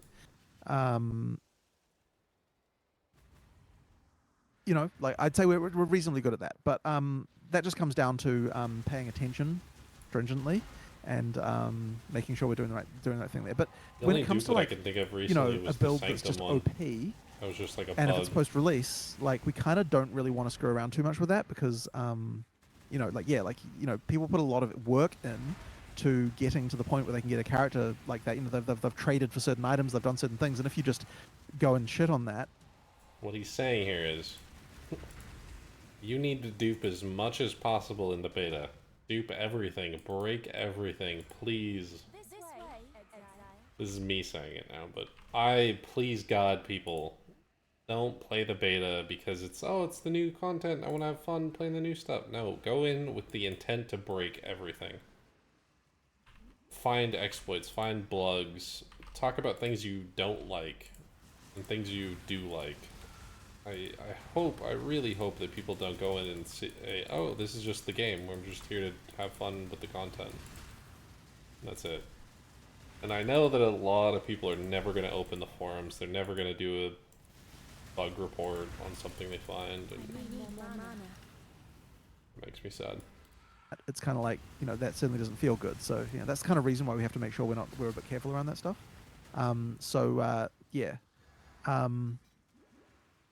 I guess that sometimes you could argue there's a fine line between an exploit and a just something that's overpowered. It So, can be you for sure, know, yes. But, I mean- guess we just have to kind of draw the line somewhere. I guess it's also going to be important to make sure that people don't get too accustomed to something that's too OP for too long, right? Yes, so this is that is a probably concern. like a concern. That is a Yeah. concern. Yes. And I mean, sometimes it's okay to nerf something a little bit right when it starts if no one has had an opportunity to respond to it yet. If you know what I mean. Like if something's just been found, I'm like, what? Actually, no. Like you do have a small window of opportunity there before anyone's actually done any work to like take advantage of it, where you can kind Yeah, of absolutely. viably nip it in the bud. But yeah. Yeah, but do you think that this might actually, like, I know that you're gonna have cross progression with consoles, right? So console patches usually have like a huge delay, and you have to So slow down the patches patches, like probably. So that might patches of the interfere with that. game. Patches of the game client, and that is to say only the executable have a delay, but patches of the data and patches of the server don't. So therefore, there's very little that we can't That's fix true with a for server side or console? just data patch. That's not true for Android like, or there- not mobile. There might be crashes that exist that we can't fix without a client-side patch, but there really shouldn't be Or anything Apple, that you would not call an Android. exploit that we can't fix server-side and Any or data patch but patches to through the client. Apple. So I'm not really um, concerned about it from gets that delayed. perspective. It will certainly suck if we've got a common crash that's on console and we can't fix it until we've got cert, and that will suck. But I don't think there should be anything like kind of economically damaging that would be an issue if we can't patch the console client executable. Okay. Yeah. Thank you very much. No problem. So that was all of the questions that I had prepared. So I'm just gonna take like some stuff that I saw in chat now, and I thought he was ending right kinda there. just, That like, was a throw weird. it at you because I'm not Sure. as prepared for these questions. I'm not sure if you answered them before or something. So just shoot it, guys. I'm gonna try to keep up. So first question I found is Just to tilt me, they're gonna ask about the respec thing. They are. The community. They're just there to tilt me. There's gonna be a guy there, and he's gonna be like, "Let us respec more. I think my friend will like it better." ultra wide support. Can you say anything about that? I mean, it'll work. I believe it works now for ultra wide. I think that we do beyond the width that an ultra wide monitor has. I think we start to introduce black bars, like so. Whatever the ultra wide is, it's like what is it, like 29 by 7 or some freaking random thing. I don't remember what it Yeah. is, but either way, we go up to the maximum width that there are monitors that support that, and then beyond that, we put black bars on just to hide the like pop in and random stuff that you'll start to get if you go beyond that. So yeah, it is generally fine. Okay. Another question is crossplay. Is that gonna be a thing, or is it just cross progression? So can you actually play with someone PC and a console in the same party? We're gonna be talking about that a little bit later. Okay. Yep. Some other thing that came up, I mean, that's essentially a yes, isn't it? I think we were talking about LFG features and like Interesting. a group finder or something, is like a mentor system. Is that something you have considered, like where someone can like like maybe check mark, okay, I'm willing to help people, and I can guide you through the game, and maybe play the campaign together or play the map together, and help you with the build. I don't know. Not something that I've had on my list for sure. It's like I not something that I've considered. I guess I'd have to think a little bit about how that could work and whether or not it would be important. But it's an interesting idea. I mean, In like EFT, they get like just a green marker next to them as a Sherpa? Yeah, Sherpa. Kind of the same, I guess. think about it. Okay. Another question I saw is trade vendor. So we talked about trade a lot, and there's gonna be some NPC around it. So is that something you can, like, for example, put in your hideout, or is it just in town? We'll talk about that later. And so I don't really want to go into more of it than that, unfortunately. Okay. Another question is a guild system. So I actually know nothing about that. Are you changing that in some way? Is there gonna be like some new features? We don't have current plans for that, but it's one of those things that I know players are keen for some extra features for, and it's just one of those things where like it's not like the biggest deal for us to change this right now, so we'll kind of get to it if we can. No, probably for the start of release, I don't think there will be much different about it. Damn. Okay. Probably one of those extensions. Unlucky. Then there's another big topic about respec. I know they have discussed this a lot in like other interviews already, and you're like kind of like adamant that respecing being like Well, somewhat we've actually difficult. changed the respec. We've actually changed how the respec system in PoE2 works since those discussions. Oh really? Then we update have. us. So now if you click respec, it kills So you. the current respec system actually uses gold. So basically, it's cheaper at low levels and more expensive at high levels, and there you go. Oh, that's actually a very interesting development So here. there you go. Yep. So, Okay, yeah, so we're Great. is It's the gonna be the idea then exact that like a same, new player or like you someone stupid starting out with a fucks. fresh character, you can actually just like way more Tricked easily you. respec early Tricked on? you, and- you stupid Yep, fucks. very easy to respec. It's going to be the in early exact levels same. because You're going to it's get 10 cheap. respecs worth of So, yeah, gold Wow, that's what we decided to change it, during the and campaign. that's where we ended up. Wow, that was actually Why a am I doing pretty this? I don't fast even know turnaround what there to as well. I do. think this was actually like in the last interview, right? Is this or Yeah, it was something? a couple of weeks ago. I Question guess. Well, tilted me into when doing we have it. these interviews, I go and I discuss all the stuff with the team and talk about it, and like it's good for getting I sentiment of guarantee people. I and will understand- put money. I'll put money on it.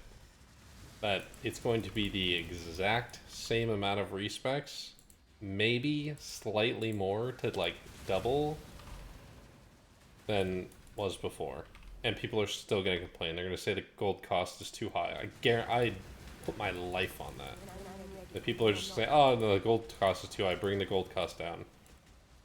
And they'll be like, no, we don't really want to. And then they'll be like, oh, and then someone will come out with a chart and like when you get respecs points in PoE1, and then when you get enough gold for 1 and 2, and they'll be like, oh, it's very similar. Look, they tricked us. And understanding what people want, and then then we discuss it and we work it out, and yeah. So yeah. Okay. yeah, really excited to see the specifics of that system, but I think this is a huge win for sure, because when I was actually I hope- listening to those Shut to those up. interviews, I was like, Right. I'm not sure this is really the right approach. You know, I'm quite glad to hear that. So. Well, you know, if they say if two people call you a horse, go get a saddle, something like that. So it's like Okay. I need one it's other gotta listen person at some to point, tell people to Okay, shut but up about is Orb of Regret respects, still a thing then? because then they'll wear a saddle. Well, which unsure. My impulse is Okay, no. I guess it might not be but, fully fleshed out yet. My, Right? my impulse is no, but there are some reasons to still have it, and we haven't quite fully kind of decided whether we're removing it or not. But my What current did he impulse ask? is no for that. Okay. Wow. Just, That which unsure. approach. You know, I'm quite glad to hear that. So. Well, you know, if they say if two people call you a horse, go get a saddle, something like that. So it's like Okay. it's got to listen at some point, right? Okay, but is Orb of Regret still a thing then?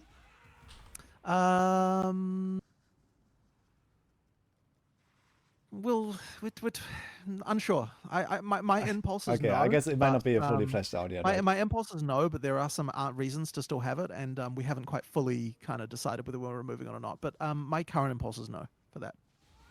Okay. It might get Wow. changed to like Interesting. an Atlas respec or something. All right. A lot of people are asking, when is the Witch video coming? Yeah, okay, that took way longer than we expected. And it's because like we thought we were close, and I got then banned. upon Damn. actually really playing more of it, like I'm not happy, and so we've kind of Unlucky. gone back a bit to like the drawing board on some certain things. And so yeah, like it ended up like not. It'll take a little bit Oh, longer, I but guess it we're won't be just too much chillaxing. longer. Yeah, it won't be too much longer. But yes, I understand. It's annoying because I thought that was close, and then it wasn't as close as I thought. So you know, we'll get there though. Okay. Yep. I had an interesting question earlier, which is about competition in games. So, you know, PoE, especially in the early days, has been a lot about racing, and there's like, you know, this high-end community. We just saw it in the Gauntlet, for example, and, you know, people really enjoy that. So is there going to be like more like in-game competition, like besides just the race to 100 and like the shout-outs that Ooh, it's people kinda get, like and my that event is things there I like was maybe saying. at least plans I for hope they having do more features like something that? like that. I mean, those are pretty cool, but I agree it would be cool to have more things that you can compete on. Yeah, I mean, I'd like to do more there. I don't know that I necessarily I think the think there'll be reward is the anything hard coming part. in like, you know, like right away. But I agree. Like, it's cool to have more of that stuff. Like, we want like, you know, yeah, like more ladders and things like that. They're always cool. Mhm. Like those Okay, those kind of good, things. good, Like good, first good, to get to good. things. Like I love all that stuff. So yeah, I'm a fan. I'm a fan. So yeah, I'd like to. But do, they're I'd like just to do not more. working on it right now. I'm very glad to hear that actually myself as well. So that's cool. Mhm. One other question that I see here is about melee classes. They generally seem to be like kind of like, you know, far behind the ranged playstyles, at least in PoE1. The closer So you, is that the better you is that make a something that you're melee class, the trying to like closer it balance becomes better to in being a PoE2, range and if so, class. how? I would say that melee is definitely in a much better place than it was in PoE1, and a huge amount of the weakness in PoE1 was because it was very hard for us to like all the animation problems we had with the rigs in PoE1 just meant that it was very hard to add good melee skills. So yeah, melee's in a much better place. I've talked before about how there's like now motion, at least some motion in every melee skill. Like the overall, it's just it's a very Yeah. different You know what's situation. weird than it was about in melee? PoE1. So I've been playing Kingdom Hearts, like at night and stuff, in my free time. Melee is always worse than Magic so far. I've been playing through it. I bought the bundle of Kingdom Hearts games. I've been playing through them, and in one, just spamming Thunder was always better.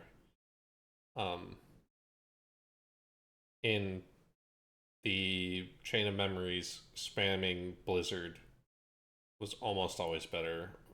Thunder is okay, and sometimes you do summon cards, but Blizzard would normally clear the whole screen, which was better than Melee. And in 2 now, I used Melee for a long time, and then I was like, wait, why am I using Melee? And then Magnet Thunder is just always better. Clears the whole screen. And the only reason you use Melee is if I want to CC someone. So if I'm doing one of the endgame coded bosses, CCing them is just better, which is weird because it's where melee excels in PoE kind of as well. Is you only use melee really on bosses, and you use magic for clearing most of the time. But then you get the thing with like overlap projectiles and stuff in PoE, which makes them better sometimes when you get like blast rain and yeah. Anyways, So yeah, super melee long melee conversation. is look, it wouldn't be unfair to say that a large part of the motivation for what's happened in PoE2 is melee improvements, right? Because like the very first thing we started with when we were wanting to redo stuff was to change the player rigs, the character rigs, and because it was so horrible to animate and none of the animators wanted to deal with them, Thanks for and we the pretty follow. much feature creeped from there into a sequel. So you know, like the character rigs were the very first thing of like we need to change those. Mm-hmm. Yeah. Okay, someone is asking, is there gonna be any kind of bad luck protection system in the game for like drops or anything you can find? Bad luck protection. Well, I Yeah. don't know exactly what that would be, but I guess the I idea don't would be think like, like is every X hours, maybe like like your chance to find like a divine orb or something goes up, or like a certain unique, like a T1 unique or something. I can't say I have a huge amount of sympathy for this. Neither do I, but it was a question. The It's law, interesting. the law of It's large numbers interesting. should mean you get something It's kind of eventually. funny. Like I guess there's there'll be like one guy out there who's like the worst luck in the universe, and sure, his experience is going to be bad. But I guess I'm just Bro. sorry about. I can't get that goddamn achievement to chance orb a unique. Maybe if it was once every 100 you That- use, it gets Mhm. better chances. Okay, there was another God question damn. about critical Or, strikes. no, I can't even get +2 on my like generally you goddamn want to try to wand. stack both Oh, crit it's chance driving me and crazy. crit damage together. Is it gonna be like the same system going forward, or is it like maybe a change where like you don't have this exponential synergy between crit chance and I know crit he's damage? talking about drop rate, though. The crit system has changed. I don't think I can remember the details of how it's changed, unfortunately. Rory would know. Isn't crit This no is an longer on your issue that weapon we or have thought something? about, and there are changes relating to it, but unfortunately, the exact details of how it exactly works now are not coming to my mind. Isn't crit like on gems now or It something isn't and the not change that you just on said, but weapons, there are or maybe changes it's only relating on to how weapons, crit not on works a bit. gems? I guess that's unfortunately all I can tell you about that. Something like that. Mm-hmm. It's Okay. to do though with like what the stats that are available in the tree and what's available in items and where they spawn in Yeah, prefixes, suffixes, and things like that. Like the I stuff remember them about that talking that's something changed. about that. In particular, though, if I remember correctly, the design goal was that oh god, what was it? It was like there was a problem where like the stuff that you could. Sorry, I can't quite remember now. So yeah, unfortunately, I can't do a better answer. But yeah, Okay. no, there's Last stuff time they around did this. this, That they had has a bunch of other people Okay, behind the I'm camera. very excited to see that answer there is a questions. change though, so that might Yeah. hopefully make it a bit more interesting than just like going all in They or nothing referenced them, kind of, like, because twice. that's kind of Sure. how Yes, it, how I it is think right that now. is They're part of the probably like issue. sitting in a That is part of the circle. Okay. Like, a bunch of other people. Oh, maybe this is There's just another Jonathan in the question room. about, I saw something about Awaken PoE trade macro, but I guess a more general question here would be, is like, how's your stance with like those third-party tools, for example, for, pricing items, trading items, any kind of other like, overlays, like we have like, for example, the betrayal overlay that people can open up as well or whatever. Is your stance changing on that in any way, or is that fine? I don't really like it when there's third-party mods in game client. That's not my favorite. I would hope that we can ameliorate the need for those kinds of things. Ideally, Ameliorate. but it is very hard to stamp out all of those. But yeah, ideally, like okay, I'm fine If you kind of know, with you like know. people making Ameliorate. websites and things for stuff and like stuff like that. That's sort of fine. I'm not so keen on like the kind of actual client modification. So yeah, You wear a ideally saddle not, if but you ameliorate. ideally we can sort of find a way to make that stuff more like just obviate the need for it. Okay. One question is also, can we modify the dodge roll in any way? Is that going to be a thing? They said cast Yes, on dodge roll. There are spirit reservations that change it. And a few other things that fiddle around with it a bit. Yes, there are some And things. your move speed Yep. changes it, Okay, doesn't so it? like you can go further, or I can do it like Oh, or something like that, or well, like what is not the so expected sure about thing? I mean, look, I would be highly skeptical if there wasn't a unique that did something like that. But it's not like, but I Well, don't think maybe it's it not like wasn't there's going to be move speed, stacking it like was- dodge roll distance or anything like that. Was right? it That's not what character we're doing. size? Because the Okay. bear So, was yeah, bigger, so he rolled I but remember- there's a farther few or things that something? changed it in a few interesting ways. I But think now that you would can't be roll at a the very bear because they funny hate thing us. if that was the stat, though, with like, Imperium's crafting projects or so. Like, how many screens can you roll? Right. Right. Okay, but all right. Another question I saw is about the mirror. Is the mirror gonna be as rare as it was, or is there gonna be? Is It'll be there rare. something else that's that rare? Or It's going to be as rare as it was. Mirror is still rare. Yes. okay, mirror is still rare. Okay, and it's Yeah, obviously still intended for absolutely. like absolute high end. Ooh, I Yes, wonder absolutely. if he asks Okay. about shards. All right. Any mirror shards. I'm just trying to catch up on like a few last questions no here, guys, div before we wrap it cards. up. So, yeah, I was just It's trying gonna to be see this. Oh my rarer god, if that there's chat no is moving so shards and fast. there's no Sorry. div cards. Yeah. We have a lot of people here today. About unlocking crafting recipes. Okay, you said that there's gonna be more stuff coming for the crafting bench, Yeah. but can you maybe share anything about like how you unlock recipes? He's not gonna say. I don't want to talk about the Yeah, crafting he's not bench gonna just yet. say. Okay, so nothing there. The one problem I have Yeah. with these interviews is Okay. I wish they were done after a piece of content release, like a trailer. Okay, so Jonathan said earlier Because some we keep white getting mobs that hit answer harder to than some stuff. others. And Correct. could you And ask if instead of these that white answer, mobs will we get would better ask rewards questions compared to the about the rest, content like that was XP and released. items? Yeah, they will. Okay, so it basically just scales with the difficulty. Okay. That's already technically the case in PoE1 as well, by the way. It's just that the level of extremeness between monsters is not so high that people really notice, which I think is a bad thing. Okay, and people are asking about Steam Deck support. There should be no reason you can't play it on a Steam Deck. Yeah, like it It's should be just fine. Steam. It should be. Yeah, I don't. Is it should You play should PoE be on a fine. Steam Deck. I actually don't have a Steam Deck, which is probably something I should change so that I can actually try it out on there. But yeah, should be no reason why not. Okay. PoE Another mobile? question is there going to be a seamless transition between keyboard and mouse and controller if you play with both? I mean, there's you Client you restart. can press a button and change from one to the other. But like, is there anything more seamless than that? I guess I don't know. He Yeah, means I guess can you do I it guess you could do in- it without the button or something, map? but okay. It's probably going to work the Alright. same. Yeah. You have to go. You have to leave. Okay, people are asking about skip campaign. Is that ever going to be a thing? Any kind of No. boosting or any Nope. kind of like? No. No. No. So campaign on every 50 character. hours every character. Yes. Is there maybe like something you can like unlock with your first character of a league that at least like Uniques. fast forwards Gear. it a little bit or like anything like that? The campaign's Besides just like inherently getting better easier. gear. The campaign's inherently easier on your second character because you've got both like better items, but also gold and all that stuff that And all your means Lilith that you can lockers trade for will, better, like, or trade for stuff lockers. that's low level. There's all sorts of Lilith stuff you can do. altars Like, will be the there. second character in a league is going to be so much faster just for all that for all those reasons. So like you already do get an advantage there. Okay, so it's gonna be just similar to how it is now, I suppose, where it's just like Mhm. you equip your 7 league step and you go kind of. Sure. All right. Okay.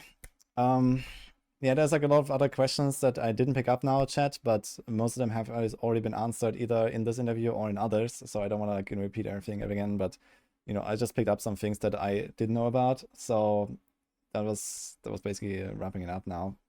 Awesome. Still done. I don't want to keep you forever here, Jonathan. That was a pretty So- good Go interview. grab some lunch. was pretty good. Yeah, you deserve it. So Alright. thank you very much, Jonathan. So for the chat and for the audience, this is the game director of Path of Exile 2. It was a pleasure talking to you. We didn't have the pleasure yet to meet in person, but I hope that at some point we're gonna get there. And yeah, it was a very insightful interview. So thank you very much for that. Awesome. No problem. Thank you very much. See Okay. you later. Yeah. Bye. Have a good day. Thank you. You too. Subscribe, Wudijo. Not to Jinxie.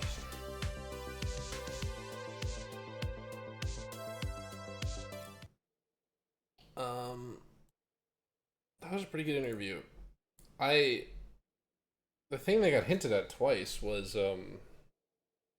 events and wanting to do stuff with like events or like guild or something, which I hope they work on. I say it every single time, but I hope that we've ended the respec conversation. That'd be nice. I doubt it though. I hyper doubt it.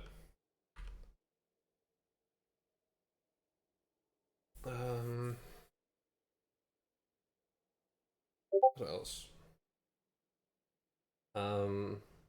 I hope we get to see more stuff. Well, like before before it releases. But like more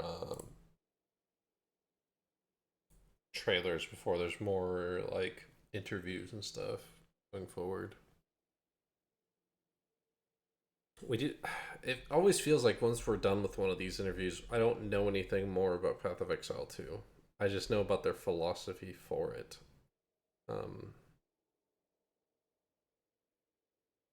I hope I guess it's kind of cool that we know about, like, they're going to do the Baldur's Gate 3 help tip thing, or pop outs. Those are kind of cool.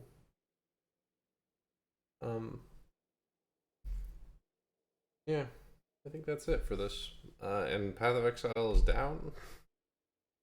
So I don't know what to do.